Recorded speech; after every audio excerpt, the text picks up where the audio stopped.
Richard Ramirez, who would become known to the world as the Night Stalker, was born on February 29, 1960, in El Paso, Texas, the youngest of 5 children in a Mexican-American working-class family. His father, Julian, had been a policeman in Mexico before moving to the United States to work on the railroad. Julian was a strict, authoritarian man, quick to anger, and often physically abusive to his children. Mercedes, Richard's mother, worked in a local boot factory and was exposed to toxic chemicals daily. Richard's early years were filled with tension and fear. He lived under the shadow of a father who demanded obedience and punished any perceived misstep. His siblings recalled him as quiet, withdrawn, and constantly anxious, seeking safety by hiding or avoiding confrontation. From a young age, Richard suffered serious head injuries. At age 2, a dresser fell on him, leaving him unconscious. At 5, he was struck by a swing, causing further trauma. He later experienced frequent blackouts and seizures.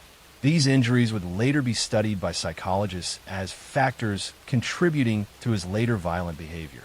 Despite his fragility, Richard developed a fascination with death and violence. He would spend hours alone, exploring cemeteries or rooftops, imagining scenarios of control and dominance over others. During his early teens, Richard formed a close relationship with his older cousin Miguel, a Vietnam War veteran. Miguel returned from combat, carrying not only physical and emotional scars, but also disturbing stories and photographs depicting women he claimed to have tortured and killed. To a 13-year-old Richard, Miguel became a role model, demonstrating that power and fear could be wielded through violence. One night, Richard witnessed Miguel shoot his wife during a domestic argument, killing her instantly. Rather than recoiling, Richard internalized the event, absorbing the association between death, control, and personal power. He visited Miguel repeatedly after the incident, learning survival skills and the use of weapons. By his mid-teens, Richard's criminal behavior escalated. He smoked marijuana, experimented with LSD, and later became addicted to cocaine. He began stealing from neighbors, breaking into cars, and committing petty theft. School became increasingly irrelevant, and he dropped out in the 9th grade. His home life offered no guidance, and his fascination with violence intensified. At 17, he left El Paso for California, seeking independence and opportunity, while simultaneously moving toward a life of increasingly serious crime. He lived in motels, drifting between Los Angeles and San Francisco, committing burglaries and thefts to fund his growing drug habit. In June 1984, Richard crossed the threshold from theft and petty crime to murder. He broke into the Los Angeles apartment of 79-year-old Jenny Vincow and slit her throat nearly to decapitation. The brutality of the act shocked authorities and signaled the emergence of a dangerous new predator. Over the next year, Ramirez committed a series of home invasion murders. Unlike most serial killers, he did not limit himself to one profile of victim. He attacked elderly men and women, young couples, and occasionally children. His methods varied. He shot some victims, stabbed others, and strangled or beat many. He sexually assaulted women and stole valuables, funding his drug addiction while leaving behind a trail of terror and death. By March 1985, Ramirez had intensified his spree, attacking multiple victims in a single night. Maria Hernandez survived being shot in her garage, but her roommate Dale Okazaki was killed. Hours later, he pulled Salian Yu from her car and shot her. Soon after, he killed Vincent and Maxine Zazera in their home. Vincent was shot while sleeping. Maxine was bound and brutally mutilated, her eyes removed and placed in a jewelry box. These crimes reflected not only brutality, but a ritualistic element, satisfying Ramirez's desire for domination and control over life and death. During the summer of 1985, Ramirez continued his attacks, often entering homes through unlocked windows or doors. Survivors described him as foul-smelling, with decayed teeth, bloodshot eyes, and a cold, emotionless gaze. The media dubbed him the Night Stalker, and fear spread across Los Angeles and surrounding counties. People avoided going out at night, installed alarms and locks, and armed themselves for protection. Schools warned children, parents kept them indoors, and entire neighborhoods felt unsafe. Police struggled to track him, though evidence slowly accumulated. Shoe prints from obvious sneakers, fingerprints, and ballistic analyses linked multiple crime scenes. Yet Ramirez remained elusive, moving between Los Angeles and San Francisco, striking at random. His unpredictability made him extremely difficult to catch, and residents lived in constant fear. The breakthrough occurred in late August 1985. After attacking a couple in Mission Viejo, Ramirez fled when residents observed his car and license plate. Police recovered the stolen vehicle and discovered a fingerprint that matched Richard Ramirez, a 25-year-old drifter with prior arrests for theft and drug charges. His photograph appeared in newspapers and on television, giving the Night Stalker a face for the first time. The following day, Ramirez walked into a convenience store in East Los Angeles, unaware that he had been identified. Shoppers recognized him instantly. Panicked, he attempted to flee, trying to steal a car. Residents pursued him, shouting that he was the Night Stalker. He was eventually cornered, beaten by citizens, and arrested by police. After months of terror, the reign of Richard Ramirez had ended not with a dramatic law enforcement operation, but with the intervention of ordinary people determined to stop him. Next story. Richard Benjamin Speck was born on December 6, 1941, in Kirkwood, Illinois, into a family marked by instability and frequent upheaval. His father, Franklin Speck, was a strict man with a volatile temper, often physically abusive to his children. His mother, Doris, struggled with mental health issues and moved the family frequently, leaving young Richard with a sense of impermanence and insecurity. From early childhood, he displayed troubling behavior. He had difficulty in school, was often truant, and showed a growing pattern of deceit and aggression. He learned to manipulate adults, evade authority, and act impulsively, traits that would define his later life. As a teenager, Richard began experimenting with petty theft and burglary. He dropped out of high school and moved from job to job, rarely staying in one place.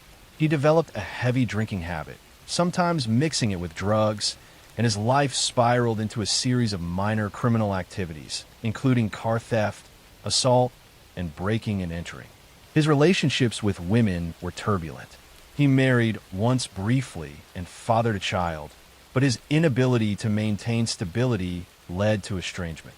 He became increasingly isolated and resentful, harboring anger at authority and at the social structures that he felt had failed him.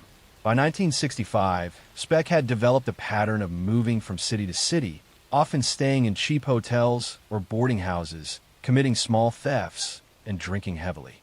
In July 1966, he arrived in Chicago, Illinois, where he found work as a laborer and occasionally at local bars.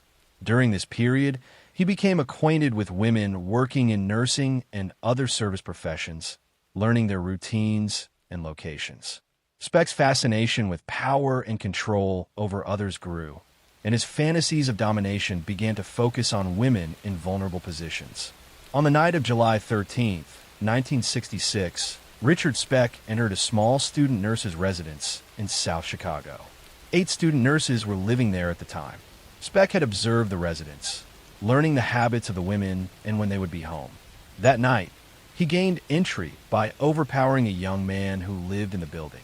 Once inside, Speck systematically terrorized the residents. He bound, beat, and murdered 7 of the 8 women in a horrific spree that lasted several hours. The brutality of the murders was extreme, yet Speck displayed a disturbing level of calm and methodical behavior. He moved from room to room, selecting victims, tying them up, and using a knife to carry out his attacks. One young woman survived by hiding under a bed and remained undiscovered until Speck left the premises. Her testimony would later become crucial in reconstructing the events of that night. When authorities arrived the next morning, they were confronted with a scene of unimaginable horror. 7 young women had been murdered, and the 8th survivor provided the first detailed account of the assailant. The crime shocked the nation. Chicago, already wary of violent crime in its neighborhoods, was gripped by terror. Residents locked doors, women avoided being alone at night, and the media broadcast the gruesome details widely. The manhunt for Speck was immediate. Chicago police, state authorities, and the FBI coordinated to apprehend him.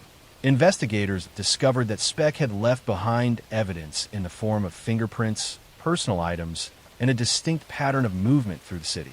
Witnesses described seeing a man matching his appearance fleeing the area. Speck attempted to hide in cheap motels and with acquaintances, but the public was on alert and police intensified patrols.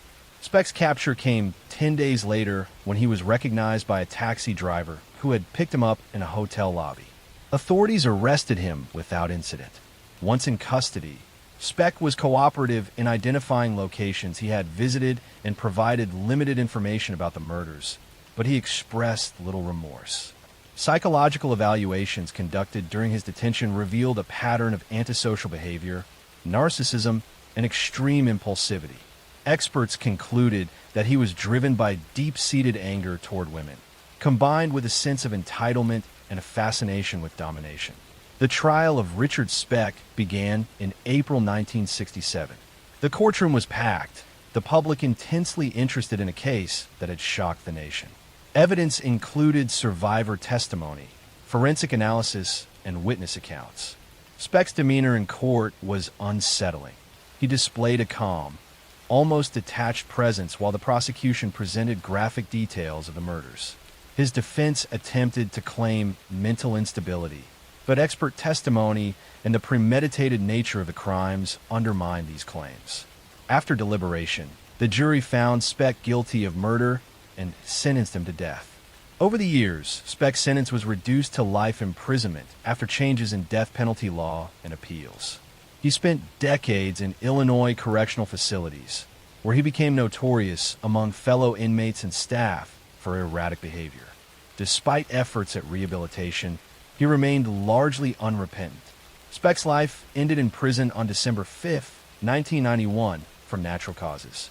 The murders of the South Chicago student nurses left a lasting scar on the community and reshaped public awareness of personal safety and the vulnerability of women living alone.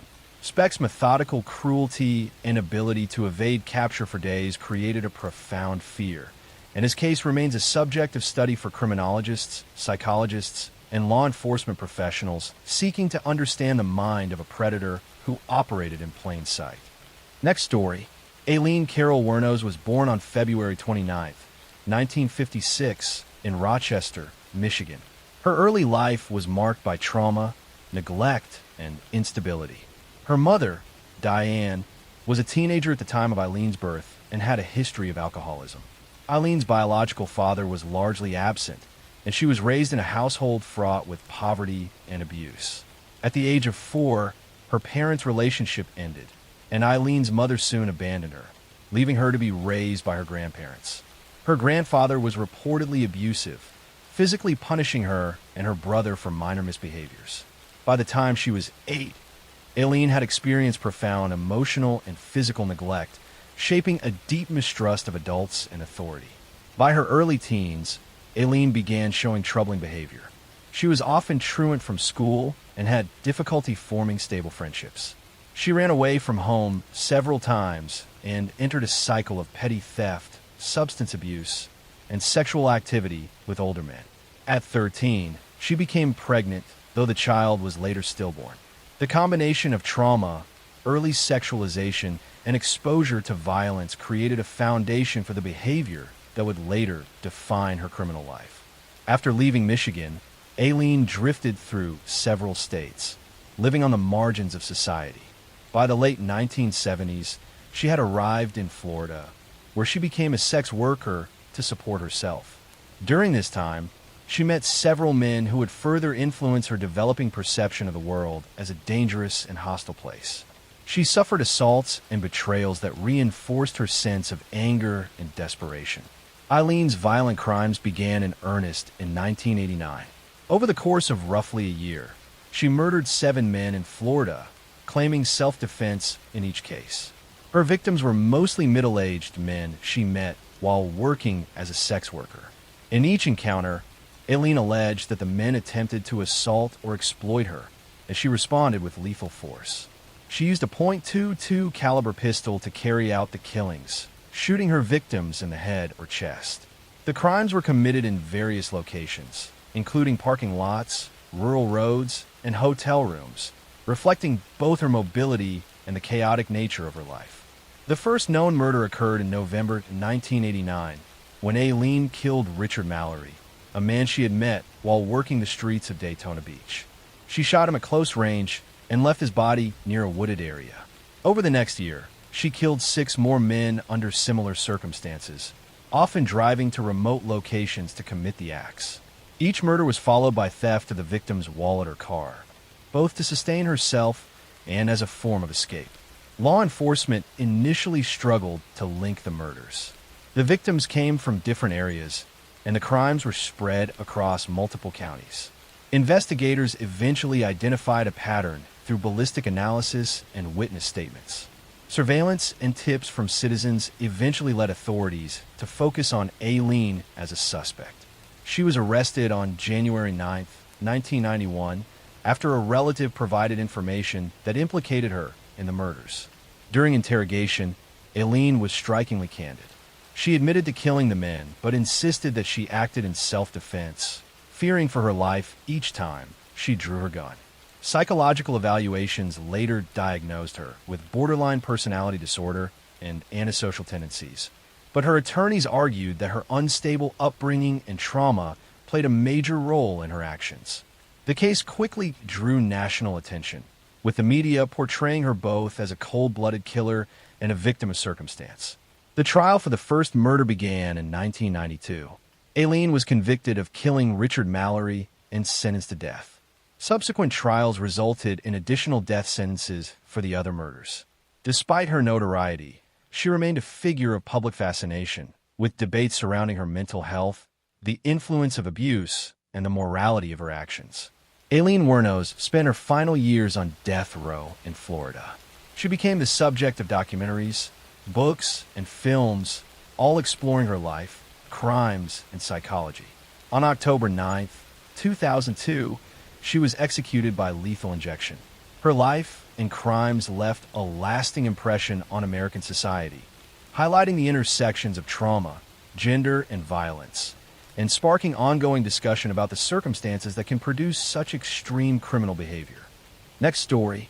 David Richard Berkowitz was born on June 1st, 1953, in Brooklyn, New York. His early life was fraught with confusion and emotional instability. He was adopted shortly after birth by the Berkowitz family, who had been unable to conceive a child of their own. Although they provided material stability, David felt alienated and rejected, struggling with feelings of abandonment and inadequacy. His adoptive mother was overprotective and controlling, while his father was distant and authoritarian. These dynamics fostered in David a profound sense of anger and isolation, which would later manifest in violent behavior. As a teenager, David began exhibiting troubling behaviors. He became fascinated with weapons, particularly firearms, and developed an interest in vigilante justice and the occult. He experimented with drugs, often marijuana, and engaged in petty theft and other minor criminal activities. He struggled to form stable social connections, often retreating into fantasies where he wielded power over others. His fascination with religion and the supernatural intensified, and he became convinced that he was part of a larger cosmic struggle between good and evil. In the early 1970s, David married a young woman named Elizabeth, but the marriage was unstable. He found employment sporadically, often quitting jobs abruptly or being dismissed for misconduct. During this period, he began to experience auditory hallucinations, claiming that he was receiving messages from a demon-possessed dog who commanded him to kill. He became obsessed with these messages, believing that he had been chosen to punish people for their sins. On the night of July 29, 1976, David Berkowitz began a series of shootings that would terrorize New York City for over a year. He targeted young couples sitting in parked cars, shooting at them from the sidewalk with a .44 caliber revolver. The first known victim, Donna Loria, and her boyfriend were seriously wounded, but escaped with minor injuries. Over the following months, Berkowitz escalated his attacks, killing several victims and injuring others. His method was simple but terrifying. Approach couples in secluded areas at night, open fire, and flee without leaving an obvious trace. The city was gripped by fear. New York newspapers ran daily updates, and the police were under immense pressure to apprehend the shooter. Residents avoided going out at night. Parents warned teenagers about dating in secluded areas, and many people carried weapons for protection. The randomness of the attacks and the apparent invisibility of the killer created a climate of paranoia, with the public unsure when or where the next attack might occur. Berkowitz became increasingly bold, leaving letters for the police and newspapers that taunted investigators. In one such letter, he signed himself the Son of Sam, the name that would become infamous nationwide. These letters revealed his obsession with notoriety and his desire to control public perception of his crimes. The letters were filled with references to demonic possession, religious punishment, and personal justifications for his actions. Investigators eventually traced the shootings through a combination of witness reports, ballistic evidence, and careful analysis of Berkowitz's movements. On August 10, 1977, the investigation culminated in his capture. A uniformed police officer noticed Berkowitz's suspicious behavior while he was parking a car, and after questioning, Berkowitz confessed to the shootings. He provided details of his crimes, the locations of each attack, and explained his belief that he had been commanded by supernatural forces. David Berkowitz was tried in 1978 and pleaded guilty to 6 murders and several attempted murders. He was sentenced to 6 consecutive life sentences without the possibility of parole. In prison, he became a born-again Christian, expressing remorse for his actions and participating in religious study groups. Despite his confessions and rehabilitation efforts, the Son of Sam case left a permanent imprint on New York City, reshaping public consciousness about safety, the unpredictability of violent crime, and the media's role in creating fear and fascination around serial killers. The case also prompted changes in law enforcement tactics, particularly in response to public threats that spanned multiple jurisdictions. Berkowitz's combination of random attacks, media interaction, and psychological complexity made him one of the most studied criminals of the late 20th century. His life story, crimes, and eventual repentance remain a cautionary tale about the intersection of mental illness, obsession, and societal neglect. Next story. Edward Theodore Gain was born on August 27, 1906, in La Crosse, Wisconsin, the second of 2 children in a family shaped by strict religious beliefs and isolation. His father, George Gain, was a harsh, domineering man who struggled with alcohol and frequently criticized his children. His mother, Augusta, was intensely religious, fanatical in her beliefs, and instilled in Ed a deep fear of women, sex, and sin. She preached that all women, aside from herself, were inherently corrupt and destined for damnation. Augusta's obsessive control created an environment in which Ed grew up terrified, obedient, and socially withdrawn. From an early age, Ed was described as quiet, lonely, and withdrawn. He had minimal contact with other children, attending school only sporadically, and was frequently bullied for his strange behavior. He became fascinated with death and graveyards, often visiting the local cemetery alone. His mother's extreme teachings about sin and punishment instilled in him both guilt and fear, particularly around sexuality. After his father's death in 1940 and the death of his brother shortly thereafter, Ed was left alone with his mother. Her influence intensified as he became her primary companion. He obeyed her every demand and developed an unhealthy attachment, never forming friendships outside the home. After Augusta, Gain died in 1945, Ed was left isolated and unprepared to navigate normal social life. He became increasingly withdrawn, spending time scavenging in graveyards at night. His fascination with human remains grew into an obsession. He would dig up recently buried corpses, removing body parts and bringing them home. Over time, he began to commit murders to acquire human flesh directly, eliminating the uncertainty of grave robbing. Ed Gain's first confirmed murder occurred in 1954 when he killed Mary Hogan, a local barmaid. He strangled her and later mutilated her body, keeping parts of it in his home. Over the next several years, he continued similar acts, often targeting elderly women resembling his mother in appearance. He would murder, dismember, and preserve their body parts, using them for personal rituals, clothing, or household items. His crimes remained undiscovered for years due to the rural isolation of his property and the infrequency of his public interactions. The horror of Gaines' activities came to light in 1957 after the disappearance of Bernice Wardens, a local hardware store owner. Police traced her last known movements to Gaines' property and discovered a series of grotesque and shocking items. In his home, investigators found human skulls, bones fashioned into household furniture, and preserved skin used to create masks, clothing, and decorations. The entire property was a scene of macabre obsession, reflecting both his meticulous planning and his psychological disturbance. He admitted to grave robbing and to the murders, but claimed he was compelled by his desire to create women's suits from the skin of the deceased. Ed Gaines' arrest and trial captivated the nation. Psychologists evaluated him and determined that he suffered from severe mental illness, including schizotypal personality disorder and necrophilic tendencies. He was found legally insane and sentenced to spend the rest of his life in a psychiatric institution rather than prison. Gaines' case became one of the most infamous examples of how isolation, abuse, and psychological disturbance could culminate in extreme criminal behavior. During his time in institutions, Gaines remained a figure of public fascination. His story influenced numerous books, films, and fictional characters, including Norman Bates in Psycho, Leatherface in the Texas Chainsaw Massacre, and Buffalo Bill in Silence of the Lambs.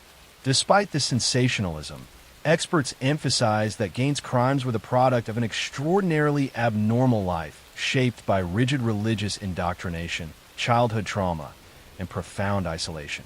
Edward Gaines died on July 26, 1984, in a mental institution in Madison, Wisconsin.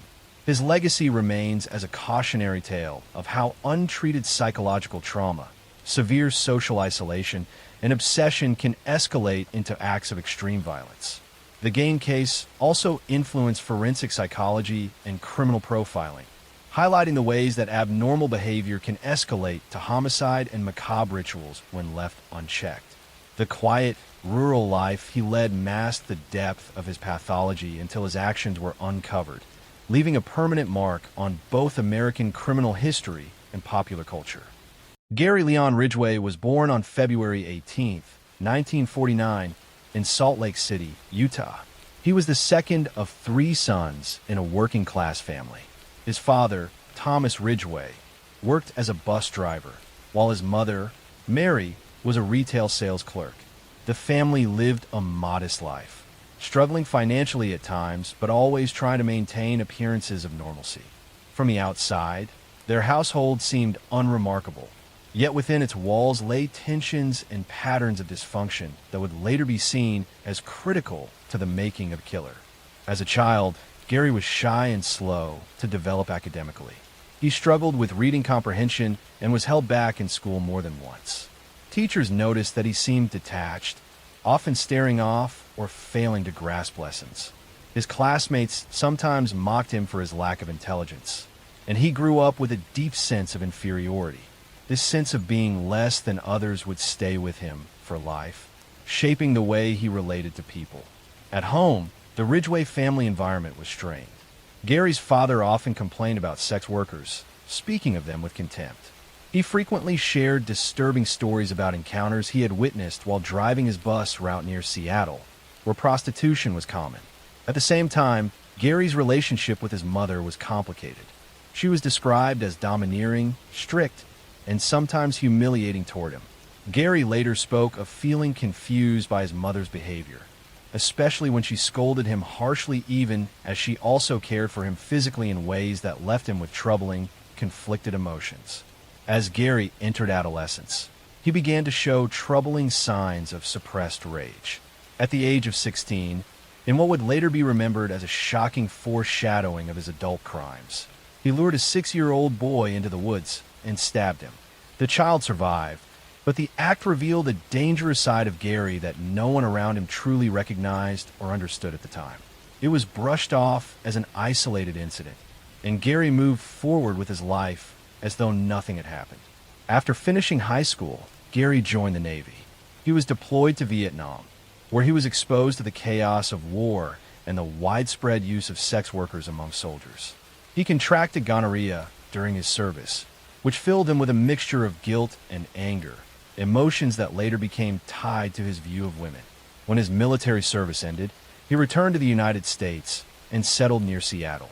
Gary Ridgway married young, taking a woman named Claudia Craig as his first wife in 1970. But their marriage was troubled from the beginning. He was jealous, controlling, and consumed by suspicions of infidelity. His fixation on sexual activity was overwhelming, and his expectations in the marriage were exhausting to his partner. They divorced within a year. He would marry more than once again, and in each relationship he displayed a disturbing pattern of obsession, control, and infidelity. On the surface, Ridgway lived a seemingly ordinary working-class life. He was employed as a painter at the Kenworth Truck Factory, where he remained for decades. His co-workers described him as quiet, sometimes odd, but generally reliable. He attended church regularly and sometimes read the Bible aloud at home.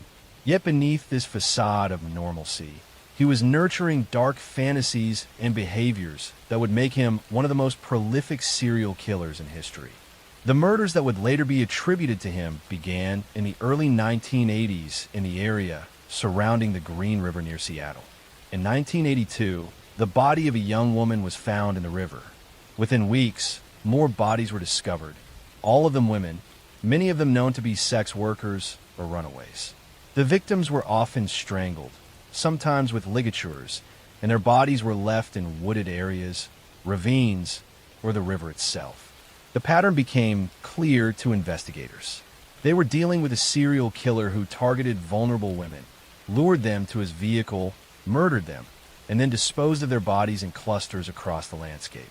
The press soon dubbed him the Green River Killer, a name that would haunt the Pacific Northwest for decades. The investigation quickly became one of the largest in American history. Task forces were formed, dozens of detectives and FBI profilers were assigned, and yet the killer remained elusive. Ridgway himself was interviewed as early as 1983. He admitted to knowing some of the victims and to picking up sex workers, but he was calm, cooperative, and passed a polygraph test. Without concrete evidence, the investigators let him go. Meanwhile, the bodies continued to accumulate. Throughout the 1980s, women kept vanishing from the Seattle area, many of them last seen near Pacific Highway South, a stretch of road notorious for prostitution. Their remains were later found in clusters in wooded dumping sites that Ridgway returned to more than once. He often revisited the corpses to perform acts of necrophilia, an element of his crimes that remained hidden until his eventual confessions. For years, the task force chased leads, investigated suspects, and tried new forensic methods. Among those who assisted was Robert Keppel, a detective who had previously investigated Ted Bundy. Bundy himself, sitting on death row in Florida at the time, even offered to help profile the Green River Killer. Bundy suggested that the killer likely revisited the bodies and that he chose vulnerable women because he knew their disappearances would draw less attention. At the time, investigators considered Bundy's insights, but still lacked the evidence to make an arrest. Ridgway's double life continued into the 1990s. He remarried, held his job steadily, and maintained a bland suburban existence. Neighbors described him as unremarkable, sometimes friendly, sometimes odd. Few suspected that the quiet man who mowed his lawn and attended barbecues was hiding the darkest of secrets. The break in the case came with the advancement of DNA technology. In the late 1990s and early 2000s, samples that had been preserved from the victims were tested using new methods. Semen found on several victims was matched conclusively to Gary Ridgway. In 2001, Nearly 2 decades after the first murders, Ridgway was finally arrested. The arrest shocked those who knew him. Many could not reconcile the ordinary factory worker with the monstrous crimes. In custody, Ridgway eventually confessed to an astonishing number of murders. He admitted to killing at least 70 women, though he was only formally convicted of 49. His confessions revealed chilling details. He spoke matter-of-factly, with no visible remorse, explaining how he chose women he thought no one would miss, how he strangled them in his truck or home, and how he returned to their bodies long after their deaths. In 2003, Ridgway accepted a plea bargain that spared him the death penalty in exchange for full cooperation. He led investigators to previously undiscovered remains and described his methods in cold detail. The families of the victims attended hearings, listening as he recounted the deaths of their loved ones. For many, it was a devastating experience, but it also brought answers after decades of uncertainty. Ridgway was sentenced to life in prison without parole, serving his time at the Washington State Penitentiary. He remains there to this day, one of the most prolific serial killers in United States history. Story 2. John Wayne Gacy was born on March 17, 1942, in Chicago, Illinois, into a blue-collar family of Polish and Danish descent. His father, John Stanley Gacy, was a World War I veteran and auto repair machinist who carried the scars of alcoholism and a violent temper. His mother, Marion, was described as a kind and protective woman who tried to shield her children from the worst of their father's anger. John Wayne, known in the family simply as Johnny, was the second of 3 children, with 2 sisters who were close to him throughout his life. From an early age, Gacy's relationship with his father was one of fear and disappointment. The elder Gacy often belittled his son, calling him weak and stupid, mocking him for not being athletic, and sometimes beating him for minor infractions. Johnny longed for approval that never came. Even as he grew older and achieved small successes, his father dismissed him. His mother, on the other hand, offered him compassion and defended him from his father's abuse. But this only deepened the wedge between father and son. As a boy, Gacy suffered from health problems. He experienced fainting spells and was later diagnosed with a congenital heart condition that limited his ability to participate in sports. This weakness made him a target of bullying from peers and further scorn from his father, who saw physical strength as a mark of manhood. These early wounds of rejection and humiliation would stay with him for life. Despite his struggles, Gacy showed an ability to charm and make friends. He had a sociable nature and often tried to win people over with humor and friendliness. By his teenage years, he became active in community organizations, working in grocery stores, and showing leadership qualities that impressed many around him. Yet behind this affable exterior, he carried secrets of confusion about his identity, his desires, and his insecurities. After finishing high school, Gacy moved through a series of jobs, eventually finding work in management positions. He married his first wife, Marlyn Myers, in 1964, and the couple settled in Waterloo, Iowa, where her family owned a chain of Kentucky Fried Chicken restaurants. Gacy managed 3 of these restaurants, earning a good salary and presenting himself as a respectable young businessman. He joined the JCs, a civic organization where he rose quickly through the ranks, known for his enthusiasm and his ability to get others involved. But beneath this respectable exterior, Gacy harbored dark impulses. In 1968, he was charged with sexually assaulting a 15-year-old boy, an offense that shattered the image he had worked so hard to build. He was sentenced to 10 years in prison, and his wife divorced him, taking their 2 children and severing all ties.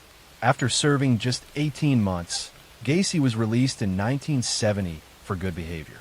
He returned to Chicago, determined to rebuild his life, but the seeds of his future crimes had already been planted. Back in Chicago, Gacy reinvented himself.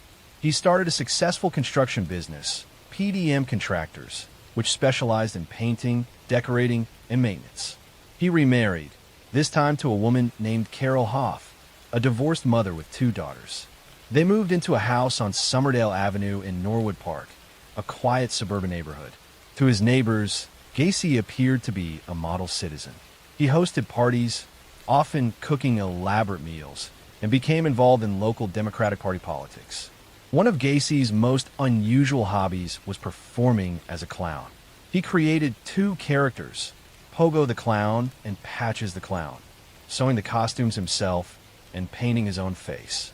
He entertained children at hospitals, charity events, and parades, earning him the nickname the Killer Clown in later years. To those who saw him perform, he seemed harmless, even joyful. Yet this persona masked the terrifying reality of what was happening inside his home. Throughout the 1970s, young men and boys began disappearing in the Chicago area. Many of them were runaways, drifters, or youth-seeking work. Gacy often lured them with promises of construction jobs or money. Some he picked up hitchhiking, others he met at bus stations or on the street. Once inside his home, he would offer them alcohol or show them a trick involving handcuffs, claiming he could demonstrate how to escape. When they were restrained, he revealed his true intentions. He assaulted them, strangled them, and disposed of their bodies. The sheer number of victims is staggering. Over the years, Gacy murdered at least 33 young men and boys. He buried most of them in the crawl space beneath his house, layering the bodies in trenches that he dug himself. Others were disposed of in the nearby Des Plaines River. His ability to maintain his public image while committing these crimes is one of the most disturbing aspects of his story. Suspicion grew slowly. Some families of the missing reported seeing their sons last with Gacy, and rumors circulated. In 1978, the disappearance of 15-year-old Robert Piest became the turning point. Piest was last seen at a pharmacy where Gacy had offered him a job. When he failed to return home, his parents alerted the police, who quickly connected his disappearance to Gacy. A surveillance operation was launched. Detectives followed Gacy, noting his erratic behavior and eventually obtaining a search warrant for his home. What they discovered shocked them. The smell of decomposition in the house was overwhelming. In the crawl space, they began to find bodies, one after another, buried in the earth. The scale of the crime was almost beyond comprehension. Gacy was arrested in December 1978. During questioning, he confessed in chilling detail to the murders. He spoke casually of how he killed the boys, describing them as if they were objects rather than human beings. The trial began in 1980 and lasted for weeks. The prosecution presented overwhelming evidence, while the defense tried to argue insanity. But the jury was unmoved. Gacy was found guilty of 33 murders, the largest number attributed to one person in United States history at that time. He was sentenced to death. For years, he lived on death row at Menard Correctional Center, appealing his sentence and maintaining at times that he was innocent, at other times admitting to the crimes. He became a notorious figure, even creating paintings that were sold for high prices by collectors morbidly fascinated with him. On May 10th, 1994, John Wayne Gacy was executed by lethal injection. Crowds gathered outside the prison, some celebrating, others reflecting on the horror of his crimes. His last words were dismissive, showing no remorse for the lives he had taken. The legacy of John Wayne Gacy's crimes left a deep scar on the Chicago community and the families of his victims. His ability to live a double life, to be a businessman, a community volunteer, and a clown who entertained children, while at the same time burying dozens of bodies beneath his home, remains one of the most chilling examples of hidden evil. His case also led to greater awareness of the need for better investigations into missing persons, especially those from vulnerable groups. Story 3. The story of Peter Sutcliffe, later known to the world as the Yorkshire Ripper, begins in a quiet and ordinary setting, one that gave little hint of the darkness that would one day emerge. Born in Bingley, West Yorkshire, in 1946, Sutcliffe grew up in a working-class family in post-war England. His early life was marked by a somewhat withdrawn personality, a boy who seemed more comfortable in solitude than in crowds. Teachers and peers noticed that he was shy and sometimes awkward, but there was little outward sign of what was to come. The landscape of his childhood was one of smoky industrial towns, strict social structures, and families trying to rebuild their lives in the aftermath of war. As Sutcliffe grew older, those who knew him recalled a young man who seemed caught between the ordinary expectations of life and a deeper sense of disconnection. He worked various jobs, including in a factory and later as a truck driver, but he never seemed to settle. His relationships were strained, though he eventually married Sonia Surma in 1974, a woman who would remain by his side through much of the turmoil that was to follow. Their marriage was unusual, marked by long separations and a lack of intimacy, which only deepened Sutcliffe's sense of isolation. The crimes that would bring his name into infamy began in the mid-1970s. Between 1975 and 1980, women in the north of England began to be attacked with shocking brutality. Many were sex workers, living vulnerable lives on the margins of society. Others were simply ordinary women going about their daily routines.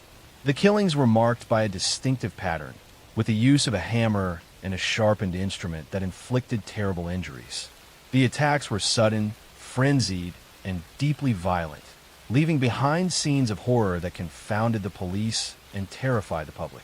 The press quickly seized upon the fear, labeling the unknown killer the Yorkshire Ripper, an echo of the Victorian-era Jack the Ripper murders in London. The name stuck, and with it came a wave of public panic.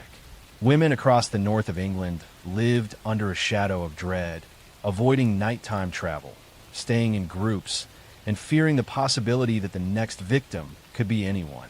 The climate of fear grew so severe that it reshaped social life, particularly for women, and placed immense pressure on law enforcement to find the culprit. The investigation, however, was plagued by mistakes. The West Yorkshire Police launched one of the largest manhunts in British history, interviewing thousands of men, compiling endless files of information, and struggling under the weight of both public expectation and their own internal errors. A major setback came in the form of the so-called Wearside Jack hoax. A man with a strong Sunderland accent sent letters and tapes to the police claiming to be the killer. The police, convinced of the authenticity of the recordings, diverted significant resources to focus on suspects with similar accents. In reality, the letters and tapes were fraudulent, later proven to have been sent by John Samuel Humble, a man with no connection to the actual murders. This misdirection allowed Sutcliffe to continue his killings while the investigation drifted off course. By the end of the decade, the list of victims had grown. Women such as Wilma McCann, Emily Jackson, Irene Richardson, Patricia Atkinson, Jane MacDonald, and many more had lost their lives in horrifying circumstances.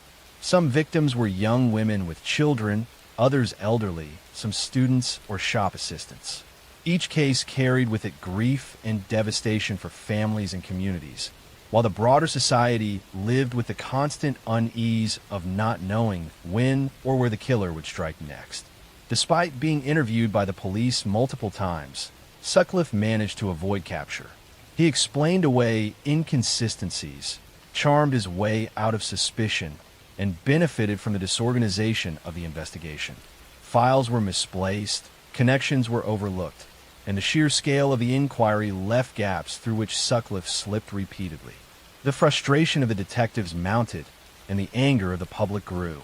Women's rights groups organized protests, demanding greater safety and accountability, and criticizing the police for failing to protect the vulnerable. The breakthrough finally came in January 1981.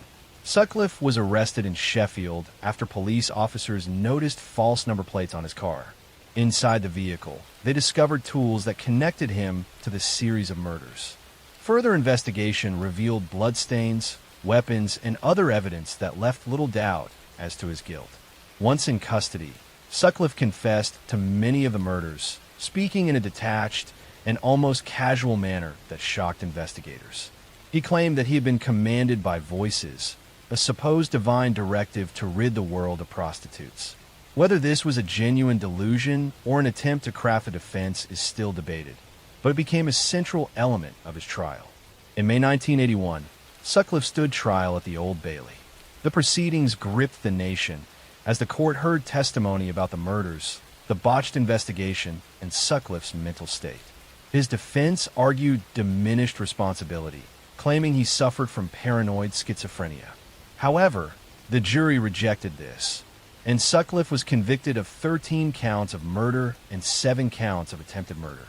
He was sentenced to 20 concurrent life terms in prison, a sentence later upgraded to a whole life tariff, ensuring that he would never be released. The aftermath of the case left lasting scars on British society. Families of the victims struggled with grief for decades, while the surviving victims bore the trauma of their attacks.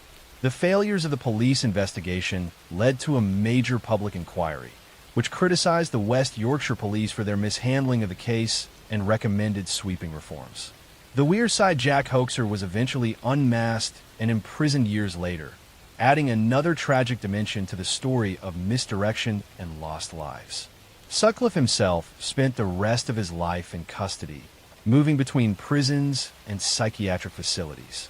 He was attacked several times by fellow inmates and lived under heavy guard.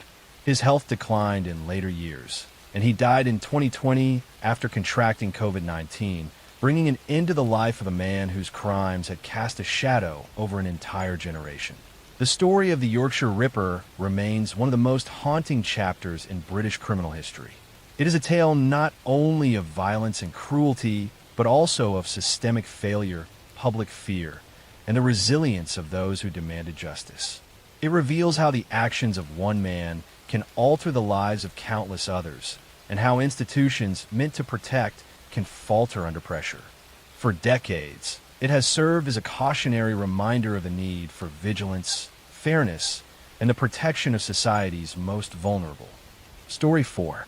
The story of Richard Ramirez, who would become infamously known as the Night Stalker, begins far from the bright lights of Los Angeles, in El Paso, Texas, where he was born in February 1960. He grew up in a troubled household, the youngest of 5 children in a working-class Mexican-American family. His father was strict and often abusive, and young Richard, called Richie by his family, began spending long hours away from home to avoid conflict.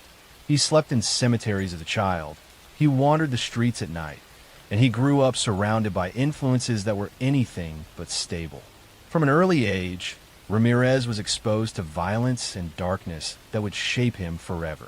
His older cousin, Miguel, was a Vietnam veteran who returned from the war with photographs of atrocities and stories of brutality.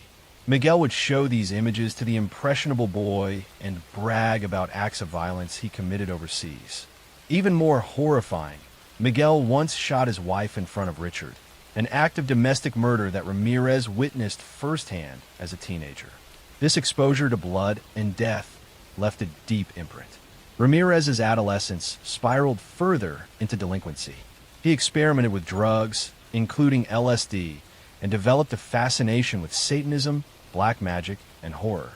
He idolized serial killers and murderers, studying their crimes as if they were role models.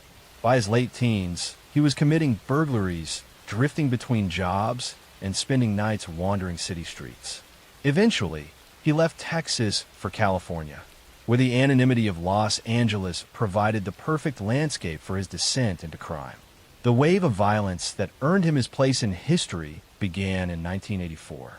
The first known murder linked to him was that of Jenny Vincow, a 79-year-old woman who was brutally attacked in her Los Angeles apartment. Her death bore the hallmarks of the savagery that would characterize many of his crimes: forced entry, overwhelming violence, and sexual assault. At first, the murder seemed isolated, but within months, the pattern grew. In 1985, Los Angeles was gripped by terror. Ramirez embarked on a spree of home invasions, murders, rapes, and assaults that appeared almost random in their targets. He attacked the young and the elderly, men and women, people of different races and backgrounds. No one felt safe because there was no clear profile of who might be next.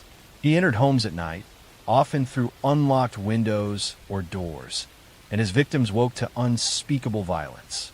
Some were shot, others stabbed, many bludgeoned. He left behind scenes of horror that investigators struggled to connect at first, but soon the public and police alike realized they were facing one of the most sadistic criminals in modern American history. Ramirez developed a ritualistic pattern. He used guns, knives, or blunt objects, He often assaulted women sexually, sometimes in front of their partners or children. He forced his victims to swear to Satan, leaving behind pentagrams drawn in lipstick or carved into skin. The press seized on these satanic connections, fueling fear that the Night Stalker was not merely a murderer, but part of something even darker. The city of Los Angeles descended into paranoia. Hardware stores sold out of locks and guns. People double-bolted doors, installed alarms, and slept with weapons nearby. The heat of the summer in 1985 made this even more difficult, as residents kept their windows closed in fear. Every creak of the night became a cause for panic. The randomness of Ramirez's targets made him particularly terrifying. Unlike other killers who focused on specific types of victims, Ramirez struck without pattern, so no one felt safe. The police worked tirelessly, but Ramirez proved elusive. He used stolen cars, switched weapons, and left behind little that could lead directly to him. He killed in Los Angeles, but also traveled north to San Francisco, committing murders there as well, widening the scope of the hunt. A breakthrough came when a fingerprint lifted from a stolen car matched Richard Ramirez, whose criminal record included prior arrests. His face was soon plastered across newspapers and television screens, and the entire state knew his name. The capture of Richard Ramirez was almost cinematic in its drama. In August 1985, a resident in East Los Angeles recognized Ramirez from a newspaper photo. By chance, Ramirez had entered a local store and noticed his own face staring back at him from headlines. He attempted to flee, but was chased by a group of local residents. They cornered him, beat him, and held him down until police arrived. The Night Stalker had been brought down not by elite detectives, but by ordinary citizens who refused to let him escape. His trial was one of the most sensational in American history. Beginning in 1989, it stretched on for months, marked by shocking testimony, graphic evidence, and Ramirez's own disturbing behavior. He frequently flashed a pentagram drawn on his hand, shouted "Hail Satan" in court, and showed no remorse. His demeanor made him both feared and strangely idolized. Some followers wrote him love letters and attended his trial, drawn to his image as a dark antihero. But for the families of his victims, the trial was an agonizing ordeal, forcing them to relive the horrors inflicted by a man who seemed to revel in their pain. Ultimately, Ramirez was convicted of 13 murders, 5 attempted murders, 11 sexual assaults, and 14 burglaries. The evidence was overwhelming, and the jury sentenced him to death. He was sent to San Quentin State Prison, where he would remain for the rest of his life. Even in prison, Ramirez remained a figure of fascination and revulsion. He married a woman who had written to him while incarcerated, though their relationship eventually faded.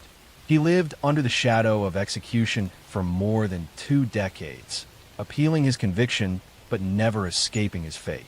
In 2013, before his death sentence could be carried out, he died of complications related to B-cell lymphoma, ending his life behind bars. The legacy of Richard Ramirez's crimes is one of terror, sorrow, and unanswered questions. His victims and their families live with scars that never fully heal. The communities he terrorized remember the summer of 1985 as a time when fear was constant, when the Night Stalker seemed to be everywhere and nowhere at once. His case also changed the way Americans understood crime, highlighting the vulnerability of ordinary households and the randomness of violence. The Night Stalker remains a chilling symbol of predatory cruelty, a man whose actions revealed the darkest corners of human capability. His story endures not because of who he was, but because of the devastating impact he had on countless innocent lives, and a reminder of how fragile safety can be when confronted with evil. Story 5. The story of Dennis Lynn Rader, who became known to the world as the BTK Killer, begins in the small city of Wichita, Kansas, a place that for many years felt far removed from the kind of horrors that would eventually unfold there. Dennis Rader was born in March of 1945 in the tiny community of Pittsburgh, Kansas, before his family eventually moved to Wichita. From the outside, he seemed to grow up in an ordinary Midwestern household, with both parents working hard to provide for their children. Yet even in his childhood, troubling patterns began to emerge. He later admitted that from a young age he experienced violent sexual fantasies, often imagining scenarios where he bound and controlled women.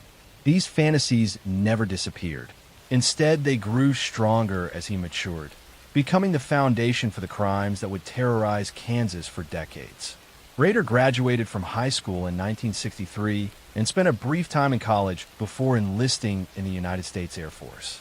He served from 1966 until 1970, and after returning to Kansas, he attempted to live what looked like an ordinary life. He married his wife Paula in 1971, settled down in the Wichita area, found steady work first in a meat packing plant and later with an outdoor supply company, and eventually became a compliance officer for the city of Park City, a suburb of Wichita.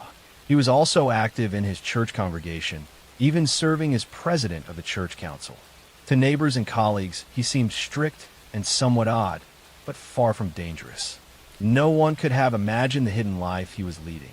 The first known murders attributed to Rader occurred in January of 1974, when he entered the home of the Otero family in Wichita.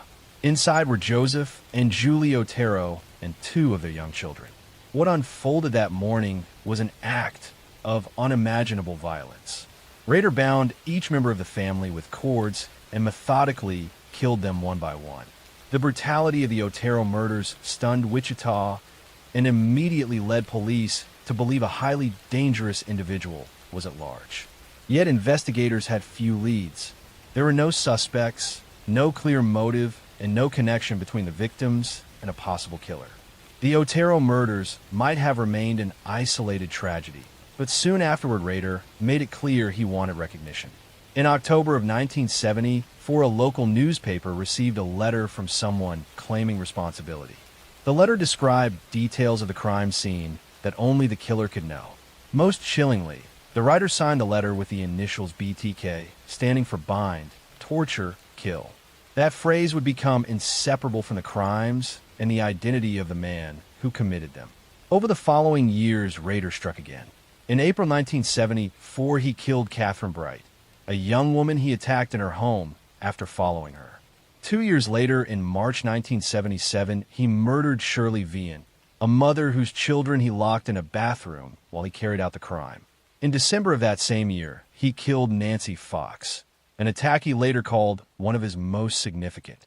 Rader continued to taunt police and media through letters and poems, always signing them BTK. His communications revealed a desire for notoriety and control. He wanted to ensure his crimes would not be forgotten and that his name would instill fear. Despite the communications, investigators struggled to identify the killer. The crimes appeared carefully planned, and the letters revealed a disturbing intelligence. Task forces were formed, tips poured in, but the identity of BTK remained elusive. By the early 1980s, Rader seemed to go quiet. In reality, he had not stopped having violent fantasies, but he began spacing out his attacks, making them harder to connect. In April 1985, he murdered Maureen Hedge, a neighbor who lived just down the street from him. He later confessed to hiding her body in the church where he served as council president, posing her in different positions before disposing of her remains. In September 1986, he killed Vicki Wegerl, leaving behind her husband as the one to find her bound and strangled. At the time, police did not realize this crime was connected to BTK, and it was only later confirmed through DNA evidence. His final known murder occurred in January 1991, when he killed Dolores Davis, again abducting her from her home and leaving her body in a rural area outside Wichita. After that, Rader appeared to go dormant. For more than a decade, there were no known BTK murders, and many in Wichita began to believe the killer had either died or moved away. During this time, Rader continued living his outwardly normal life. He raised 2 children, maintained his job as a compliance officer where he enforced petty city codes with almost obsessive rigor, and remained active in his church. Those who knew him described him as strict, rule-bound, and somewhat controlling, but nothing that pointed to a secret double life as a serial killer. Then in 2004, more than 30 years after the first Otero murders, Wichita received a shock. BTK resurfaced, A local television station received a package containing photographs and a copy of Vicky Wedrell's driver's license, stolen from the crime scene years earlier. This was undeniable proof that the killer was still alive and wanted attention once again. Over the next year, a series of communications arrived at media outlets and police, all from BTK. He sent packages containing crime scene items, letters describing his actions, and puzzles meant to taunt investigators. These new communications proved to be Rader's undoing. In one package, he asked police if they could trace information from a computer floppy disk. Investigators responded publicly through a newspaper ad suggesting it would be safe. When Rader eventually sent a floppy disk, forensic analysis revealed metadata linking the document to Christ Lutheran Church and the name Dennis Rader. Investigators quickly confirmed that DNA taken from Rader's daughter matched evidence preserved from earlier crime scenes.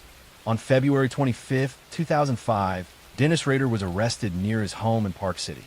The news stunned the community. This man, who had lived among them for decades, enforcing local codes and serving as a church leader, was now unmasked as the BTK killer. During interrogations, Rader calmly confessed to the murders, describing them in chilling detail. He showed no remorse, instead speaking about them as projects he had planned and executed. Rader was charged with 10 counts of first-degree murder, though he hinted at more crimes that could not be conclusively proven. In court, he pleaded guilty, giving a long and detailed confession that described each murder step by step. His demeanor was cold and matter-of-fact, horrifying the families of victims who listened in the courtroom. In August 2005, Rader was sentenced to 10 consecutive life terms without possibility of parole. He was sent to the El Dorado Correctional Facility in Kansas, where he remains today. His case continues to be studied for the way he maintained a double life, the methods he used to communicate with the public and law enforcement, and the failures and eventual success of the investigation that captured him. The aftermath of the BTK case left lasting scars on Wichita.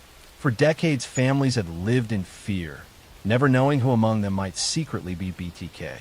The revelation that he was an ordinary neighbor and community leader was almost as terrifying as the crimes themselves. Next story. The story of Aileen Wuornos begins not in the chaos of her crimes, but in the turbulence of her early childhood. She was born in February 1956 in Rochester, Michigan, to a teenage mother and a father who would never play a role in her life. Her father was a convicted child molester who ended up in prison, later taking his own life, and her mother abandoned Aileen and her brother when Aileen was only a toddler. The two children were left to the care of their grandparents, a home that was supposed to provide safety, but instead became another environment of instability and abuse. Aileen's grandfather was a violent man, and her grandmother struggled with alcoholism. From an early age, Aileen experienced neglect, violence, and exploitation. By the time she was 11 years old, she had already begun trading sexual favors for food, cigarettes, and small amounts of money, surviving in a world that offered her no protection. She became pregnant as a teenager after being assaulted, and her baby was given up for adoption. Soon after, she was expelled from her home, left to survive entirely on her own. Her teenage years unfolded on the margins of society. She hitchhiked across states, lived outdoors, and engaged in sex work to sustain herself. Aileen's life became a cycle of transient relationships, brushes with the law, and survival through whatever means she could find. She was arrested multiple times for theft, fraud, and disorderly conduct. The years hardened her, stripping away any sense of stability or belonging. By the late 1980s, Wuornos was living in Florida, still drifting and surviving as a sex worker along highways. It was there, beginning in 1989, that her violent crimes began. Unlike many serial killers who targeted specific groups for twisted psychological reasons, Wuornos' murders were bound up with her own life circumstances. She claimed she killed men who had picked her up for sex when they became violent or attempted to assault her. But prosecutors would later argue her crimes were calculated robberies, carried out under the guise of self-defense. Her first known victim was Richard Mallory, a 51-year-old man who picked her up along a Florida highway. In December 1989, his body was discovered abandoned in his car, shot multiple times. At first, the murder seemed like an isolated case, but over the next year, more bodies appeared. The victims were all men, found along roadsides or in wooded areas, killed with a gun, and often robbed of their belongings or vehicles. As the body count rose, eventually reaching 7 confirmed murders, fear spread through Central Florida. Police connected the killings by the consistent method and by witness descriptions of a woman seen with some of the victims shortly before their deaths. A key detail helped narrow the search. Wuornos and her lover, Tyria Moore, had crashed one of the victims' cars and fled the scene, leaving behind fingerprints. Those prints were traced back to Wuornos, already known to law enforcement for her long history of arrests. Investigators began a manhunt, but Wuornos was elusive, moving from cheap motels to bars, living in constant motion.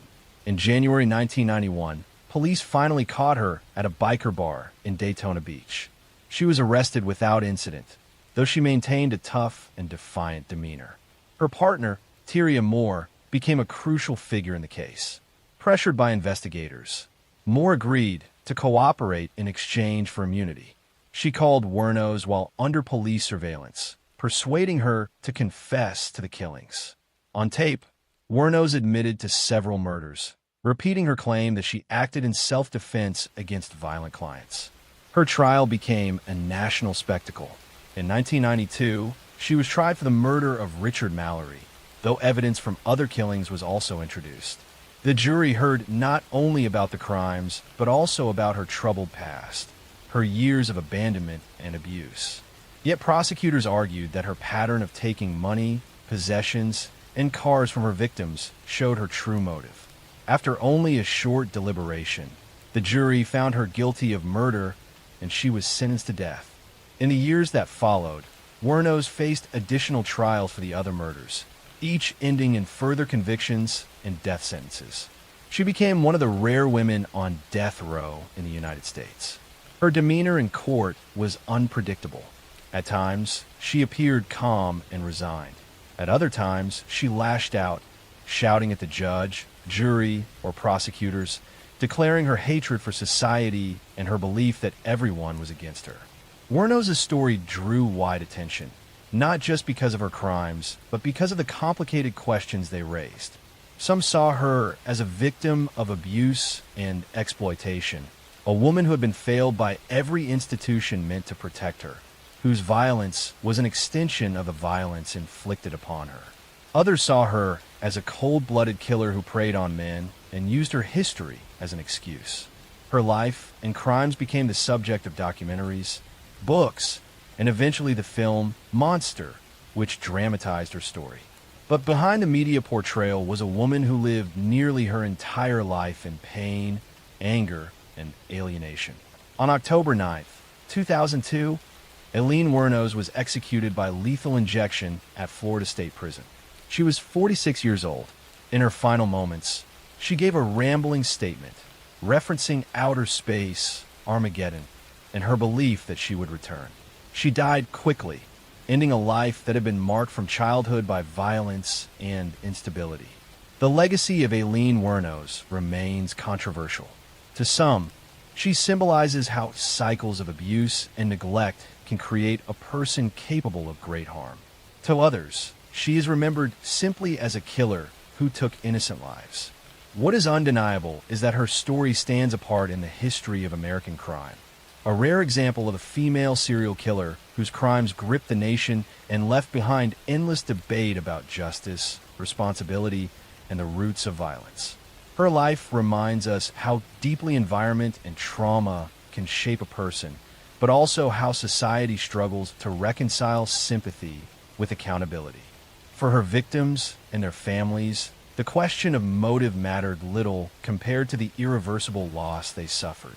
For true crime history, the name Aileen Wuornos remains forever etched as both a cautionary tale and a chilling story of violence born from a life of suffering. Next story.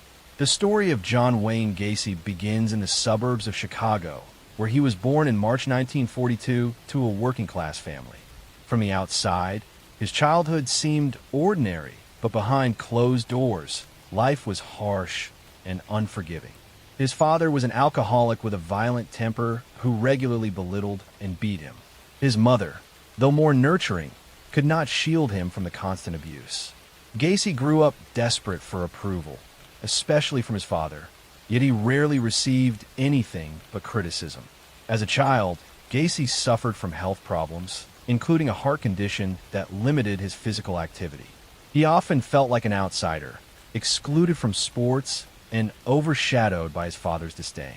But beneath his fragile health and troubled home life, Gacy began developing the traits that would later define him: charm, manipulation, and a hunger for recognition. By his teenage years, Gacy began finding ways to fit in socially. He was known as friendly and eager to help, often volunteering for school and community projects. But his personal life already carried shadows. He struggled with his sexuality, something he kept hidden at a time when homosexuality was harshly judged. His need to maintain a public image while concealing his private desires would become a recurring theme throughout his life. In early adulthood, Gacy drifted into sales and business management, where his charisma proved useful. He was ambitious, eager to prove himself, and capable of winning people over. But cracks appeared quickly. In the 1960s, after marrying and moving to Iowa, he was convicted of sexually assaulting a teenage boy. He served time in prison, where he earned a reputation as a model inmate, and was released after serving only a portion of his sentence. His wife divorced him during his incarceration, taking their children and leaving him to start over. When Gacy returned to Illinois, he reinvented himself.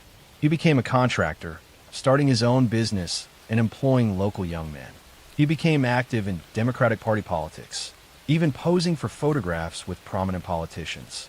He volunteered in the community, organizing parties and entertaining children while dressed as Pogo the Clown, a character he created. To neighbors and acquaintances, he seemed generous and dependable, a man who gave back to his community. But behind this mask, Gacy was living a double life of unimaginable horror. From 1972 to 1978, he lured dozens of young men and teenage boys to his home. Some were employees, others were hitchhikers or runaways, and some simply disappeared after meeting him. Once inside, Gacy used various ruses to trap his victims, including a so-called magic trick where he handcuffed them under the pretense of showing them an escape trick. What followed was torture, sexual assault, and murder. The scale of his crimes would not be fully understood until years later. Gacy disposed of many of his victims by burying them in the crawl space beneath his suburban home. When that space became overcrowded, he began discarding bodies in the Des Plaines River.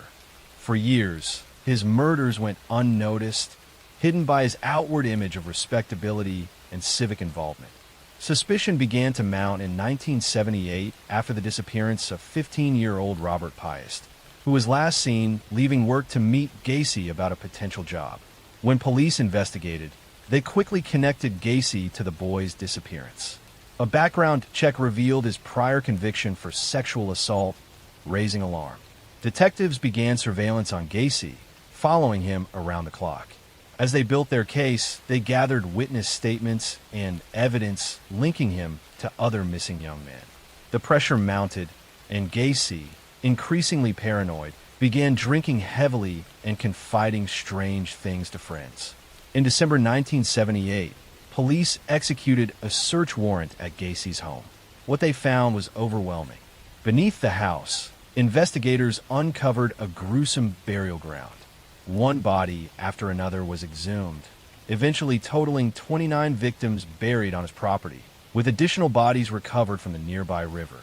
The revelations shocked the nation. Gacy, the man who had dressed as a clown for children's parties and mingled with politicians, was now revealed as one of America's most prolific serial killers. The contrast between his public persona and his hidden crimes made the case unforgettable. Gacy was arrested and charged with multiple counts of murder. His trial began in 1980 and quickly became a media sensation. Prosecutors presented overwhelming evidence, including confessions Gacy had made during interrogation and the remains of victims discovered in his crawl space. The defense attempted to argue that Gacy was insane, claiming he had multiple personalities and that one of them, not the man himself, had committed the murders. The jury was not convinced. After a short deliberation, Gacy was found guilty of 33 counts of murder, one of the highest confirmed victim counts for a single killer in the United States. He was sentenced to death. For more than a decade, Gacy remained on death row, filing appeals and granting interviews. In these interviews, he alternated between admitting guilt, denying involvement, and even blaming others. He painted himself as a scapegoat, a victim of lies, despite the overwhelming evidence against him. On May 10, 1994, Gacy was executed by lethal injection. His final meal consisted of fried chicken, shrimp, and strawberries, and his final words were defiant, a reflection of the arrogance that had marked much of his life. The legacy of John Wayne Gacy is one of horror and betrayal. He was a man who hid his darkest crimes behind the painted smile of a clown, deceiving his community while committing acts of unspeakable violence. His case forced Americans to confront the uncomfortable truth that evil can lurk behind the most ordinary of facades, that a man who entertains children can also be capable of burying their peers beneath his own home. The Gacy murders remain a landmark case in American criminal history, a chilling reminder of how deception and cruelty can coexist within one person. For the families of his victims, the story is not about the bizarre details of his double life, but about the young lives cut short and the years of pain that followed. Even today, the name John Wayne Gacy evokes both fear and fascination, a symbol of hidden darkness and the limits of trust. His crawl space became a graveyard, his home a house of horrors, and his name one of the most infamous in the history of crime. Next story. The story of Richard Ramirez begins on February 29, 1960, in El Paso, Texas. He was the youngest of 5 children in a working-class Mexican-American family. From early childhood, Ramirez's life was scarred by violence and instability. His father, a former police officer in Mexico turned laborer in the United States, had a harsh temper. He frequently lashed out at his children, instilling fear rather than guidance. Richard was different from the start, prone to seizures and suffering from head injuries after repeated blows to the head. He struggled in school and became withdrawn. As a boy, he often slept in cemeteries to escape his father's wrath, finding comfort in the stillness of the night. But what might have been a shy, troubled boy soon began sliding towards something darker. A major influence in Ramirez's life was his older cousin, Miguel, a Vietnam War veteran who returned home deeply scarred by combat. Miguel shared stories of brutal violence and even showed Richard photographs of Vietnamese women he claimed to have assaulted and killed. He glorified cruelty, and to a young Richard, these stories became lessons rather than warnings. When Richard was just 13, he witnessed Miguel shoot and kill his own wife during a domestic argument. Instead of recoiling from the horror, Ramirez seemed fascinated, absorbing it as part of his twisted education. By his teenage years, Ramirez had begun experimenting with drugs, particularly marijuana and LSD, while developing an obsession with Satanism. He gravitated toward darker influences in music, art, and literature. Petty crime became a routine, and he eventually dropped out of high school.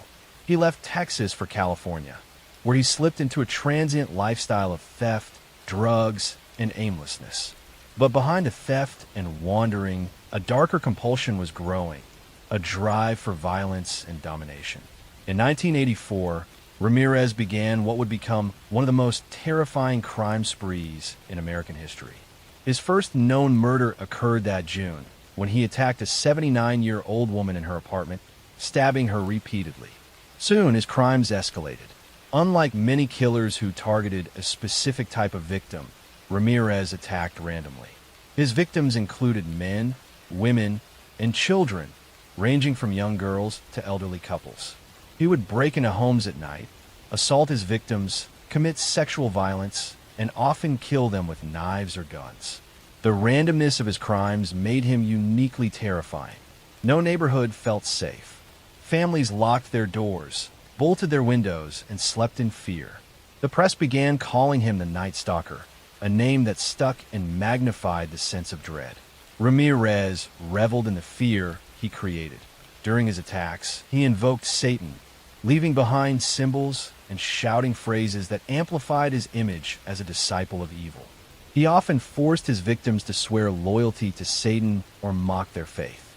His methods were cruel and chaotic, sometimes shooting his victims, sometimes stabbing them, sometimes bludgeoning them. Survivors described him as tall, thin, with rotting teeth, smelling of decay, and having eyes that radiated menace. By the summer of 1985, California was in a panic. Ramirez's attacks stretched across Los Angeles and later into the San Francisco Bay Area. Communities set up neighborhood watches, police patrols increased, and gun sales soared. The randomness of his crimes left investigators scrambling. But Ramirez made mistakes. He left fingerprints, shoe prints, and eyewitness descriptions. A stolen car he abandoned eventually gave police the evidence they needed. In August 1985, his fingerprint was matched to a prior arrest record, and his identity was released to the public. His mugshot was printed on the front pages of newspapers across California. Only days later, Ramirez walked into a convenience store in East Los Angeles and realized that everyone around him recognized his face. Panicked, he tried to steal a car and escape, but the local community chased him down. In a dramatic moment of street justice, a mob of citizens beat and restrained him until police arrived. The reign of the Night Stalker had ended, not at the hands of detectives, but by ordinary people who refused to let him escape. Ramirez was put on trial in 1989 for 13 murders, as well as charges of attempted murder, sexual assault, and burglary. The trial was a media circus, drawing massive crowds. Ramirez appeared in court with long hair, dark sunglasses, and a pentagram drawn on his hand, shouting, "Hail Satan." His behavior shocked many, reinforcing the image of a man who embraced evil as an identity. The trial dragged on for years due to its complexity and the number of charges. Survivors and families of victims gave heart-wrenching testimony. Forensic evidence tied Ramirez directly to multiple crimes. Despite his lawyer's attempts, the jury found him guilty on all major counts. On September 20th, 1989, Richard Ramirez was sentenced to death. Upon hearing the sentence, he sneered and told the court that death was nothing compared to the forces he served, declaring that the real terror would come later.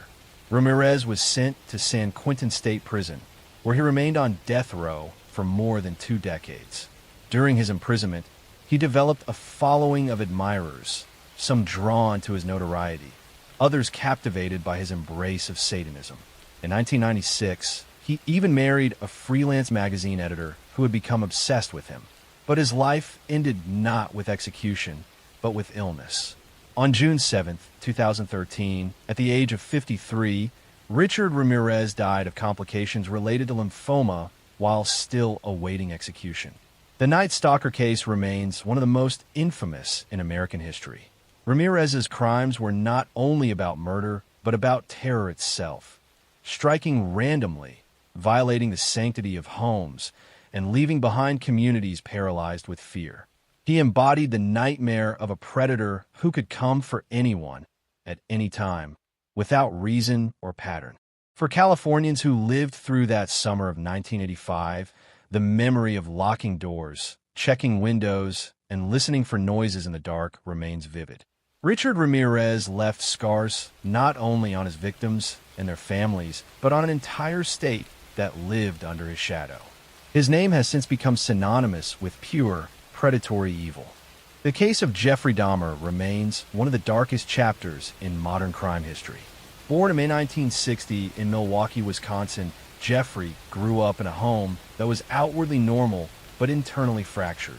His father, Lionel, was a research chemist, and his mother, Joyce, battled her own struggles with mental health. From a young age, Jeffrey displayed signs of detachment from those around him. He was shy, withdrawn, and often preferred to be alone. What stood out to those who later reflected on his youth was a fascination with the dead and with animals in particular. Jeffrey would collect roadkill, study the bodies, and experiment with their bones. At the time, these habits were dismissed as odd, but not alarming enough to demand intervention. As Jeffrey entered his teenage years, his isolation deepened. Alcohol became his companion. He began drinking heavily, even during school hours, hiding liquor in the folds of his clothing or stashing it in lockers. His classmates sometimes laughed about it, but his drinking was a symptom of a deeper emptiness that was consuming him. He felt disconnected from people. At the same time, Jeffrey was beginning to struggle with his own sexual identity, and he later admitted that his urges were mixed with fantasies of control and domination. The pivotal moment that marked his first descent into murder came in June 1978, shortly after his high school graduation. His parents had separated, and Jeffrey was left alone in the family home. One evening, he picked up a hitchhiker named Stephen Hicks. Stephen was a young man heading to a rock concert, and he accepted Jeffrey's invitation to stop at the house for some drinks. At first, the atmosphere was friendly, but as the night wore on, Jeffrey realized that Stephen wanted to leave. Panic and desperation filled him because Jeffrey did not want to be alone again. He struck Stephen with a dumbbell and strangled him. This was the first murder. Afterward, Jeffrey dismembered the body and disposed of it in the woods behind the house. This act haunted him, but it also awakened something inside him that he would later admit he could not control. In the years that followed, Jeffrey tried to appear normal. He briefly attended Ohio State University, but dropped out after only a few months. His drinking worsened, and his father forced him to enlist in the Army in 1979. Jeffrey trained as a medic in Germany. While stationed overseas, he continued to drink excessively. Some later reports suggested that he may have assaulted fellow soldiers, though these cases were never pursued in detail at the time. By 1981, he was discharged for his inability to function. With no stable direction, Jeffrey drifted between relatives and odd jobs. By the late 1980s, his impulses returned stronger. Living in Milwaukee in a small apartment, Jeffrey began frequenting gay bars and bathhouses. At first, he sought companionship, but his fear of abandonment twisted these encounters. He started drugging men to keep them unconscious during their encounters. Eventually, this progressed into murder once again. In 1987, he killed Stephen Twomey in a hotel room after a night of drinking. Jeffrey later claimed he awoke to find Stephen dead without memory of killing him, but this pattern of blackout, followed by violence, would repeat. Over the next 4 years, Dahmer embarked on a spree that would claim 16 more lives. His method was chillingly systematic. He lured young men and boys, often from marginalized communities, with promises of money or photographs. Once inside his apartment, he drugged them, strangled them, and kept their bodies for days. In some cases, he performed disturbing rituals of dismemberment and cannibalism. He kept skulls and body parts as trophies, storing them in his refrigerator in a blue barrel filled with acid. His obsession was not only with killing, but with creating a permanent companion who could never leave him. He attempted crude experiments of drilling holes into the skulls of victims and injecting chemicals in hopes of creating a compliant zombie-like partner. Despite the horror unfolding inside his apartment, Jeffrey remained surprisingly unnoticed. Several near escapes highlight the tragic failures of authorities. One of the most striking occurred in May 1991 when a 14-year-old boy named Konarak, sent the sum phone, managed to flee Jeffrey's apartment drugged and bleeding. Neighbors called police when they saw the boy wandering incoherently. Officers arrived, but Jeffrey convinced them that Konarak was his adult lover and that it was a private matter. The police accepted this explanation and left the boy in Jeffrey's custody. Within an hour, Jeffrey had killed him. These failures allowed Dahmer to continue his crimes until July 22nd, 1991, when another intended victim, Tracy Edwards, managed to escape. Edwards was lured to the apartment, but once inside, he noticed the smell and saw the strange surroundings. Jeffrey attempted to handcuff him, but Edwards fought back and fled through the door. He stopped police officers on patrol and led them back to the apartment. When police entered, they discovered photographs of dismembered bodies, and soon after, the full extent of Jeffrey's actions was revealed. The arrest shocked the nation. Neighbors who had complained of foul smells and odd noises were horrified to learn what had been happening next door. The investigation uncovered remains of multiple victims, as well as the tools and containers Jeffrey had used. His calm demeanor during questioning unsettled investigators. He openly admitted to the murders, describing his rituals in clinical detail. For the families of the victims, the revelations were devastating. Many of them were already living in difficult social and economic circumstances and now had to endure the public exposure of their loved ones' deaths. The trial began in January 1992 and drew international attention. Jeffrey pleaded guilty but insane. His defense argued that his mental illness drove his uncontrollable urges. The prosecution maintained that he knew exactly what he was doing and that he carefully planned his actions. After weeks of testimony, including graphic evidence, the jury found him guilty on 15 counts of murder. He was sentenced to 15 consecutive life terms totaling nearly 1,000 years in prison. Prison did not bring peace. Jeffrey initially lived quietly behind bars, reading the Bible and speaking to chaplains. Yet other inmates viewed him with contempt. He sometimes mocked guards and prisoners by shaping his food into body parts, as if to relive his crimes. On November 28, 1994, Dahmer was attacked by a fellow inmate, Christopher Scarver. Scarver beat him to death in the prison bathroom. For many families, this ending felt like a final chapter, though it could never erase the pain. The legacy of Jeffrey Dahmer continues to stir debates about mental illness policing and the vulnerability of marginalized groups. His crimes revealed systemic failures in law enforcement, who dismissed the concerns of neighbors and ignored the pleas of victims. It showed how predators can hide in plain sight, while institutions fail to protect those most at risk. Documentaries and books continue to analyze the case, but beyond the sensationalism lies the human cost. 17 lives were lost, each with families who still mourn. Story 2. Ted Bundy remains a name etched into the darkest pages of criminal history. Born in November 1946 in Burlington, Vermont, Theodore Robert Bundy grew up in an environment of secrets. His mother, Eleanor, raised him with the support of her strict parents. For a time, Ted believed his grandparents were his parents, and his mother was his sister. The truth of his parentage remained confusing, and he grew up with an undercurrent of instability. Despite this, outwardly, he appeared intelligent, polite, and even charming. As a young boy, Bundy displayed early signs of detachment and fascination with control. Neighbors recalled that he sometimes placed knives around his aunt as she slept. He also developed a habit of peeping into windows and stealing items from homes. Still, these warning signs went largely unnoticed.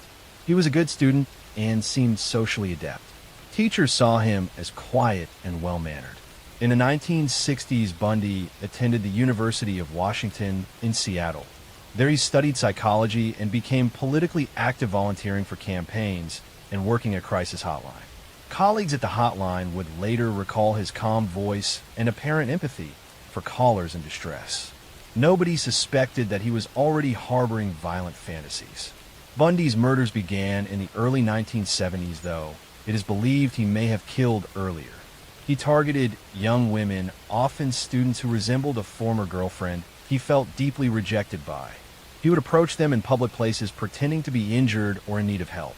Sometimes he wore a sling or used crutches. When kind strangers offered assistance, he would lead them to a secluded area and attack. His earliest confirmed victims were in Washington state.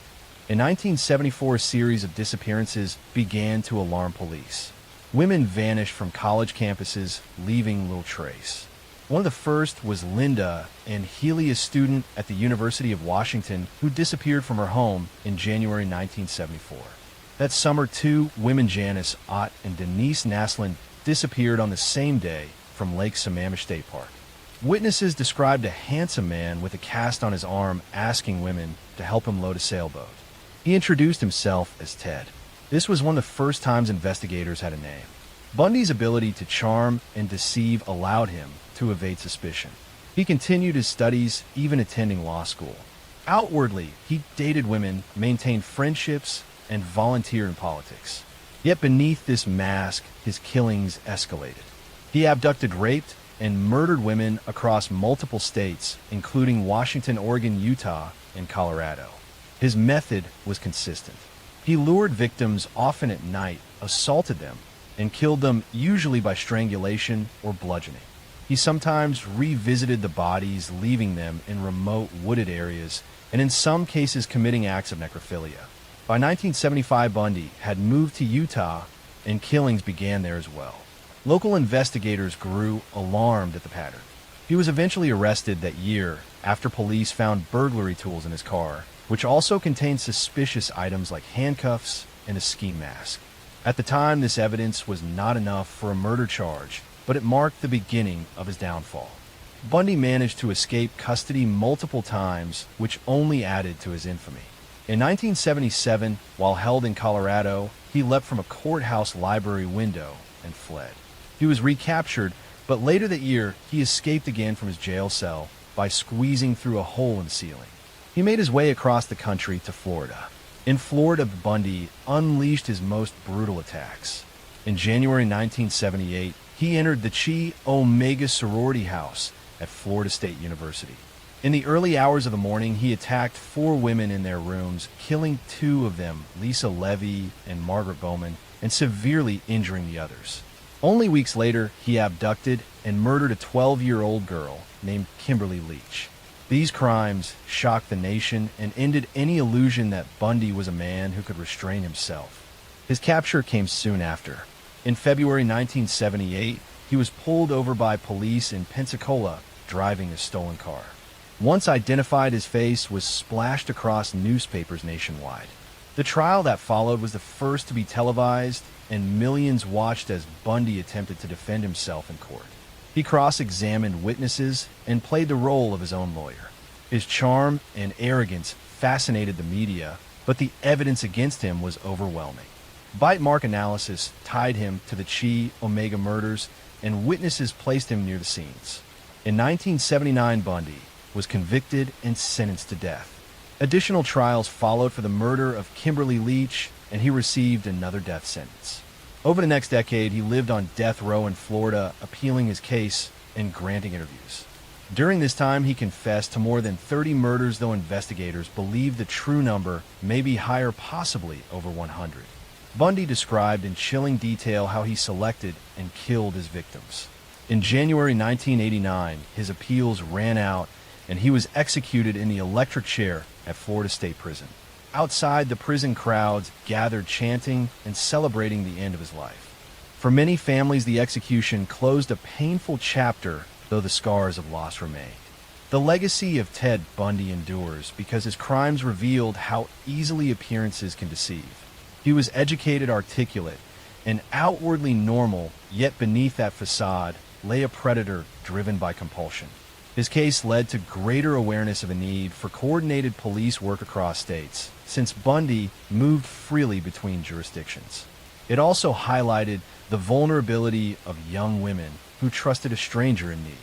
Today, Bundy is remembered not only for his crimes, but also for the way society responded to him.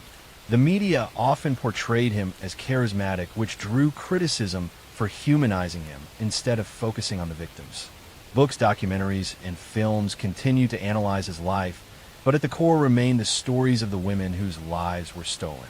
They were daughters, sisters, and friends who deserve remembrance beyond the shadow of the man who killed them. Bundy's story is one of deception, manipulation, and cruelty wrapped in the mask of normalcy. It endures as a warning that evil can sometimes wear the most ordinary face. Story 3. John Wayne Gacy was born in March 1942 in Chicago, Illinois. He grew up in a working-class family with a father who was an alcoholic and physically abusive. His childhood was marked by fear and insecurity. Though he tried to please his father, nothing ever seemed enough. He suffered from health problems, including a heart condition that limited his activities. These early years shaped a man who longed for acceptance, but carried deep resentment and anger inside. Despite a difficult home life, Gacy worked hard to present himself as normal. In high school, he was not particularly athletic, but he participated in clubs and worked odd jobs. He developed an early interest in politics and community activities. After leaving school, he married and tried to build a stable life. For a time, he seemed successful. He managed several fast food restaurants and became involved in local organizations. His outward personality was friendly and generous. He hosted neighborhood gatherings and was known to dress as a clown named Pogo to entertain children at hospitals and community events. This image of the cheerful neighbor and community volunteer would later stand in sharp contrast to the darkness he hid. Beneath the mask of normalcy, Gacy was leading a double life. He had already faced accusations of assaulting young men in the 1960s while living in Iowa. He was convicted of sexually abusing a teenage boy in 1968 and sentenced to prison. Though he served less than 2 years, he returned to Chicago with a record that should have been a warning. Instead, he managed to rebuild his reputation. He remarried, started his own construction business, and became active in local politics. He was even photographed with prominent politicians. To the public, he was a respected businessman. To those closest to him, there were glimpses of volatility, but few suspected the horror that lay hidden. Gacy's crimes escalated in the early 1970s. He lured young men and boys to his home, often offering them work construction jobs or simply a safe place to hang out. Once inside his modest suburban house, he would overpower them. His method became ritualistic. He used handcuffs, sometimes presenting them as a party trick. After restraining his victims, he would assault, torture, and eventually strangle them. Most of the killings took place in his home while his neighbors remained unaware. The number of victims grew over the years. Gacy buried many of them in the crawl space beneath his house. Others were disposed of in nearby rivers. The smell in the house became overwhelming at times, but Gacy explained it away as plumbing issues. He continued to maintain his outward image of normality, attending parties, working in politics, and performing as Pogo the Clown. The juxtaposition between his community role and his secret life made the eventual revelation all the more shocking. In 1978, his crimes began to unravel.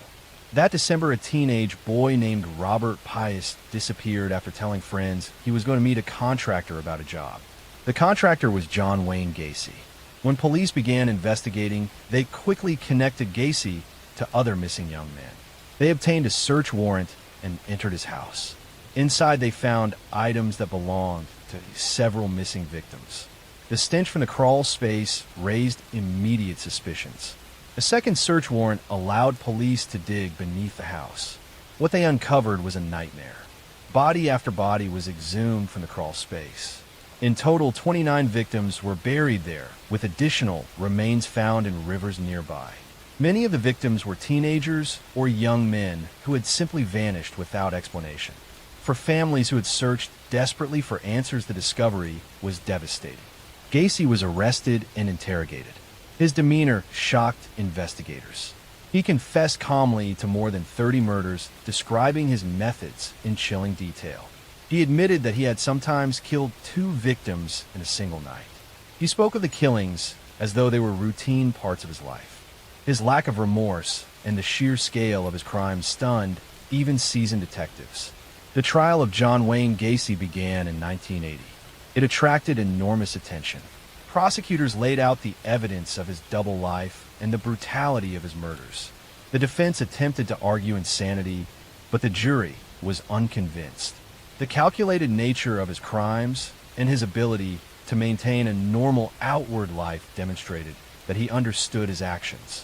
After only a short deliberation, the jury found him guilty on 33 counts of murder. It was one of the largest conviction totals for a single person in American history at the time. Gacy was sentenced to death. He spent 14 years on death row at Menard Correctional Center in Illinois. During this time, he painted hundreds of portraits, many of them depicting clowns. These paintings were sometimes sold at auctions, sparking controversy. Gacy gave interviews in which he denied responsibility despite his earlier confessions. He claimed he was the victim of a conspiracy. His shifting stories only added to his notoriety. On May 10, 1994, John Wayne Gacy was executed by lethal injection.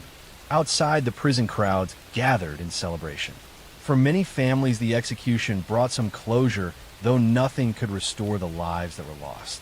The sheer scale of his crimes left a permanent scar on the communities he had haunted. The case of John Wayne Gacy continues to resonate, because of the contrast between his public and private lives.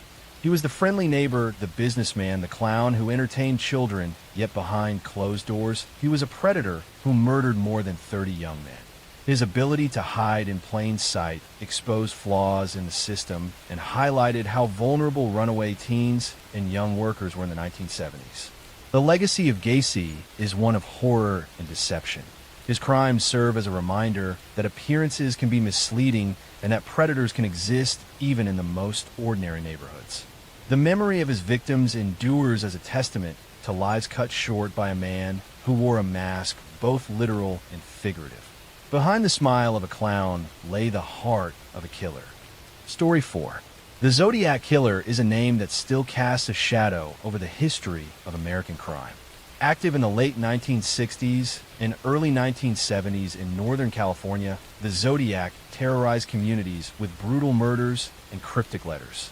Unlike many other killers, his identity was never confirmed, which has only deepened the mystery and fear surrounding the case. The first confirmed attack attributed to the Zodiac occurred on December 20th, 1968, near the small town of Benicia, California.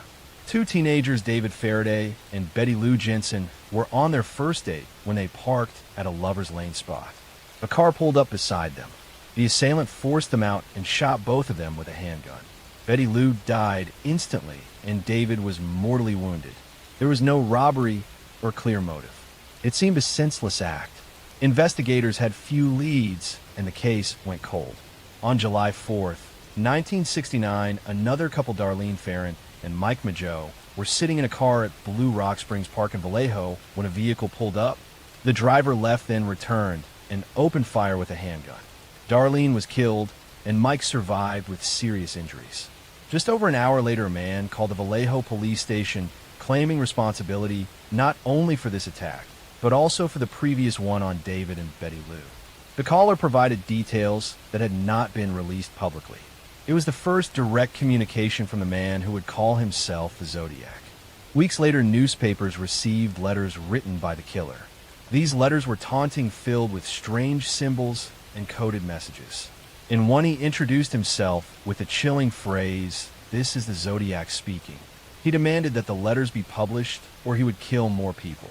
Inside the letters were cryptograms that he claimed revealed his identity. One of the first ciphers was cracked by a schoolteacher and his wife. It did not reveal a name, but instead a disturbing message where the killer declared that he enjoyed killing because it was fun. The Zodiac struck again on September 27th, 1969 at Lake Berryessa. Brian Hartnell and Cecilia Shepard were relaxing by the water when a man approached wearing a hood with a crosshair symbol on the chest. He tied them up and stabbed them repeatedly. Brian survived, but Cecilia later died.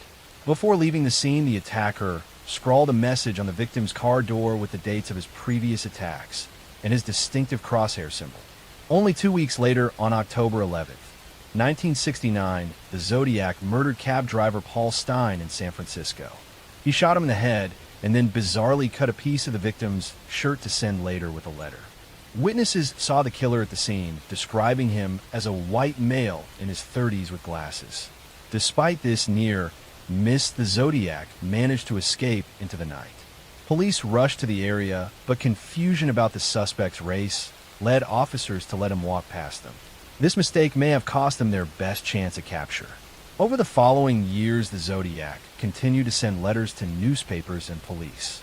In them, he mocked investigators, boasted about his crimes, and threatened mass killings. He claimed responsibility for dozens of murders, though only a handful have been definitively linked to him. The letters often included ciphers, some of which remain unsolved to this day. His messages revealed a man who craved attention and control more than anything. He wanted to be feared and to prove that he was smarter than the authorities. The investigation into the Zodiac was massive. Police departments across multiple counties worked together, but cooperation was strained at times. Thousands of tips poured in and hundreds of suspects were investigated. The most famous suspect was Arthur Lee Allen, a convicted child molester who lived in Vallejo and matched some descriptions. He was interviewed multiple times and even named in a search warrant. Circumstantial evidence pointed toward him, but definitive proof never surfaced. DNA analysis years later did not match him, though doubts and debates remain. As time passed, the Zodiac's letters grew less frequent. His last confirmed correspondence was in 1974. After that, the trail went cold. Some believe he died or was imprisoned for another crime. Others think he simply stopped writing and continued living quietly under a false identity. The lack of closure left victims' families and investigators frustrated. In the decades since the killings, the Zodiac has become part of American folklore. Books, documentaries, and films have kept the story alive. Amateur sleuths have dedicated their lives to decoding his ciphers and piecing together clues. In 2020, a team of codebreakers finally solved one of his unsolved ciphers sent in 1969. The message contained more taunts, but again, no name. This reinforced the idea that the Zodiac never intended to reveal his identity. His goal was to manipulate the public and instill fear. The impact of the Zodiac case was profound. It highlighted the challenges of interagency cooperation in the pre-digital era when communication between counties was slow. It showed how media attention could both aid and hinder investigations. The constant publication of his letters gave him the spotlight he desired, but also kept the public informed. To this day, the identity of the Zodiac remains unproven. DNA analysis offers some hope, but the evidence is limited and degraded by time. Theories abound, ranging from known suspects like Arthur Lee Allen to more obscure figures. Every few years, a new claim emerges about his identity, but none have been confirmed. The story of the Zodiac killer endures because it combines brutal violence with mystery. Unlike other serial killers who were eventually caught and exposed, the Zodiac remains a ghost figure lurking in the shadows of history. His victims were ordinary people, young couples enjoying evenings by the water, or a cab driver working late at night. Their lives were cut short by a man who wanted to be remembered for terror rather than for who he was. Today, more than 50 years later, the case continues to fascinate because it is unfinished. The unanswered questions leave space for endless speculation. The Zodiac's cryptic symbols remain as haunting reminders of a killer who manipulated fear with both weapons and words. His legacy is not only in the murders he committed, but in the way he exploited mystery itself, turning crime into a dark puzzle that is yet to be solved. Story 5. Richard Ramirez was born in February 1960 in El Paso, Texas. His childhood was marked by instability and violence. His father was strict and often abusive. His mother worked in a factory where exposure to chemicals may have affected her health. Richard grew up surrounded by poverty and dysfunction. From a young age, he was influenced by his older cousin Miguel, who had returned from serving in Vietnam. Miguel boasted about brutal acts he had committed during the war and even showed Richard disturbing photographs of women he claimed to have assaulted. At only 12 years old, Richard witnessed Miguel murder his own wife during a domestic argument. These traumatic experiences left deep scars on the boy, who was already vulnerable. Richard began experimenting with drugs as a teenager, turning to marijuana and later LSD. He also developed a fascination with Satanism and dark rituals. He struggled in school and dropped out early. His petty crimes soon escalated into burglaries. By his early 20s, he had moved to California, drifting through Los Angeles and San Francisco, surviving on theft and immersing himself in a lifestyle of addiction and violence. His descent into murder began in 1984. That June, a 79-year-old woman named Jenny Vincow was found dead in her apartment in Los Angeles. She had been stabbed, and her body showed signs of mutilation. Police had no suspect at the time, but years later this crime was linked to Richard Ramirez. It marked the start of his killing spree. By 1985, the murders escalated dramatically. Ramirez gained the nickname the Night Stalker because he attacked in the middle of the night. He targeted homes across Southern California, breaking in while victims slept. His methods were unpredictable. Sometimes he used a gun, other times a knife or blunt objects. He killed men and women of all ages. He assaulted women and sometimes children. He left satanic symbols at crime scenes and forced victims to swear their loyalty to the devil. The randomness of his attacks created widespread fear because nobody knew who might be next. In March 1985, he attacked Maria Hernandez in her home in Rosemead. She survived by raising her hands and deflecting a bullet. Minutes later, he killed another woman, Tsai Lianyu, outside her car nearby. That same evening, he killed a third woman in her apartment. These rapid attacks terrified the city. Newspapers began covering the Night Stalker daily. Over the next months, Ramirez continued his spree. He invaded homes across Los Angeles and beyond, often leaving survivors who could describe his appearance. He was tall, thin, with rotting teeth and a foul odor that witnesses never forgot. His brutality shocked even seasoned detectives. In some cases, he forced couples to witness each other's assaults before killing one or both. He showed no consistent pattern except his desire to terrorize. The police struggled to catch him. At first, the crime seemed unrelated because of the varying weapons and methods. But soon detectives connected the attacks by shoe prints left behind. A distinct sneaker pattern linked multiple scenes. The media reported on this detail, which angered investigators because Ramirez could have changed his shoes to avoid detection. Still, the clue remained vital. By the summer of 1985, his crimes reached a peak. He attacked in San Francisco, killing Peter and Barbara Pan in their home. The mayor of San Francisco publicly revealed that the killer used a .22 caliber handgun. Ramirez read the papers constantly and adjusted his tactics to confuse police. But mistakes piled up. Survivors gave detailed descriptions, and eventually a fingerprint was lifted from a stolen car he abandoned. Police matched it to Richard Ramirez, who already had a record for theft and drug charges. On August 31st, 1985, Ramirez was finally captured, but not by police at first. His photograph had been released to the public, and when he attempted to steal a car in East Los Angeles, he was recognized.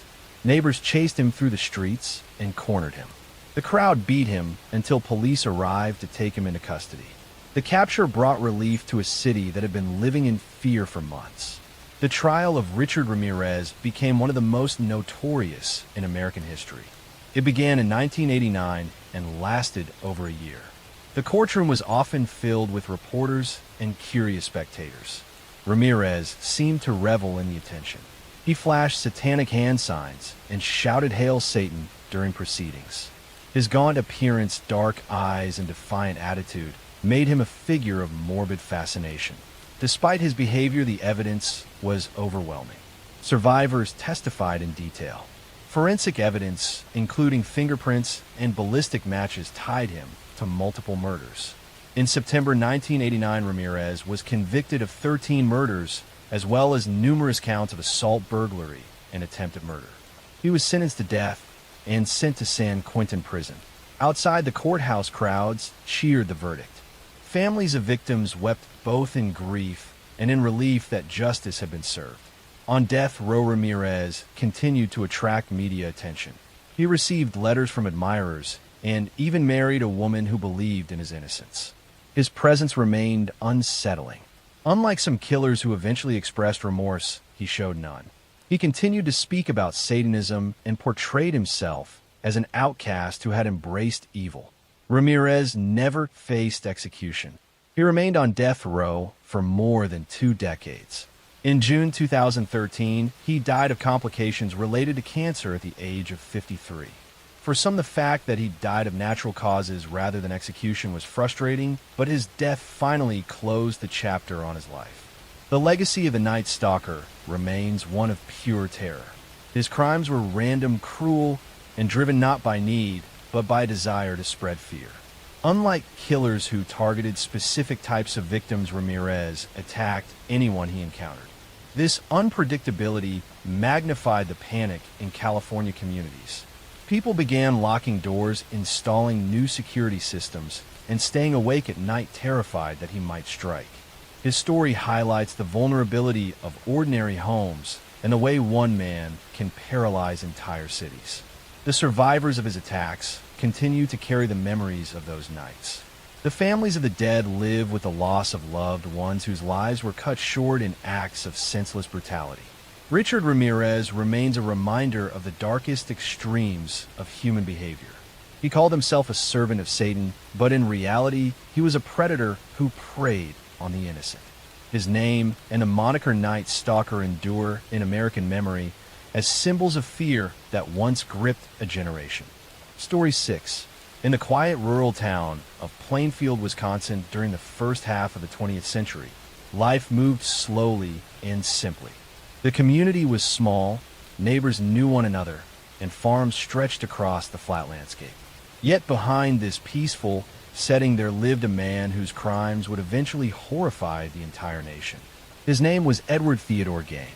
Ed Gain was born in August 1906 to George and Augusta Gain. His father was an alcoholic who struggled to hold steady work, while his mother was deeply religious, domineering, and strict. Augusta instilled in her two sons a belief that the world was filled with sin and corruption. She particularly warned them against women, describing them as instruments of immorality. Ed grew up isolated. The family rarely allowed social interaction, and the Gain children were discouraged from making friends. As a child, Ed was shy, quiet, and awkward. He was ridiculed by other children at school, which only pushed him further into isolation. His mother's teachings shaped him profoundly. He developed an unhealthy attachment to Augusta, viewing her as the only pure and trustworthy person in the world. This dependence would define his entire life. In 1940, Ed's father died, leaving the family to survive on farm income. Soon after, his older brother Henry began expressing doubts about their mother's strict worldview.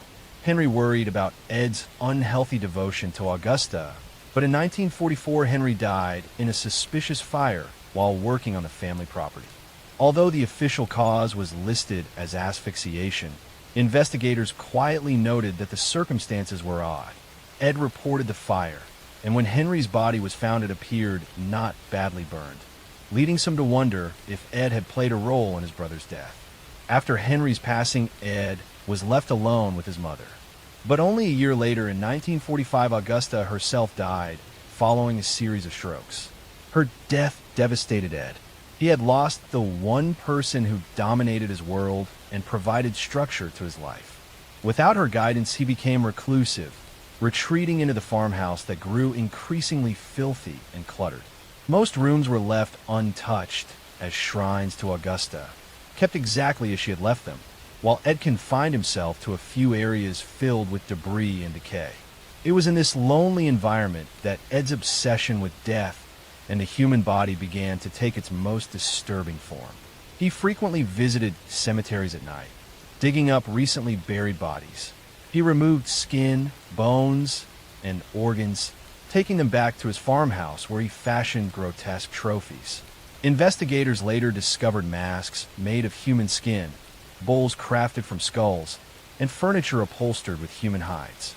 These creations suggested that Ed was attempting to recreate his mother's presence or even become her by wearing the skin of women he exhumed. For many years, his macabre activities went unnoticed.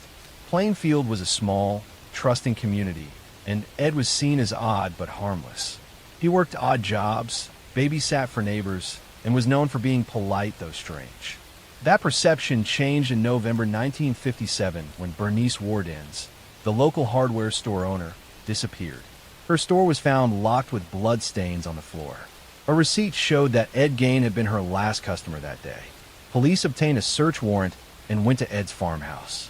What they found shocked even the most experienced officers. Inside the house were the remains of Bernice Wardens. Her body had been hung in a shed and gutted like a deer. As investigators searched further, they uncovered the horrific collection of human remains Ed had gathered over the years. Masks of human faces hung on the walls. Chairs were covered in human skin, and boxes contained organs. Some remains were traced back to missing women, though Ed admitted many came from graves he had robbed. The discoveries horrified the public. The idea that a quiet, seemingly harmless neighbor had been committing such grotesque acts shattered the sense of safety in small-town America. Newspapers across the country printed the details, and Ed Gain quickly became infamous. His crimes went beyond murder into a realm of depravity rarely seen.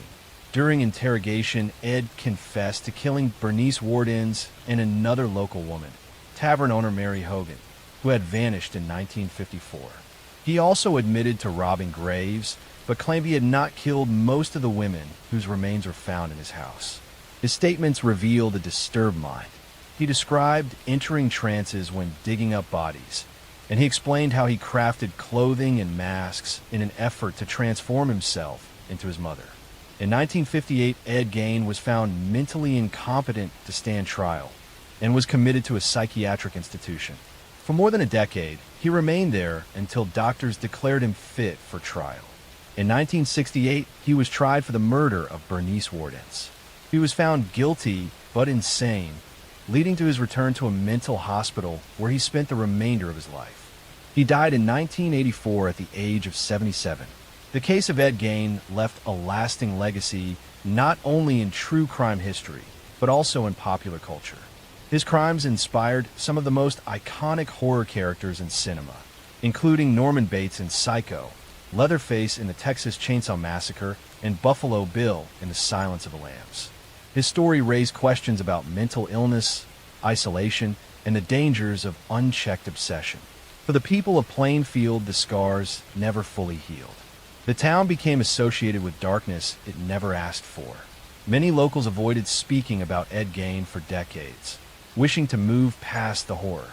Yet the farmhouse where he committed his crimes became a site of morbid curiosity until it was eventually burned down. Ed Gein remains a figure of fascination because his crimes blurred the line between reality and nightmare. He was not the typical killer driven by greed or impulse. Instead, he was a man shaped by isolation, dominated by his mother, and consumed by fantasies that grew more grotesque after her death. His actions shocked a nation because they revealed what can emerge from loneliness and obsession left unchecked. Even today, his story is studied in criminal psychology as an example of how trauma, control, and mental illness can twist a life into something almost unimaginable. Behind every horror film inspired by his deeds is the reminder that these terrors were once real in a small Wisconsin town where people thought they knew their neighbors.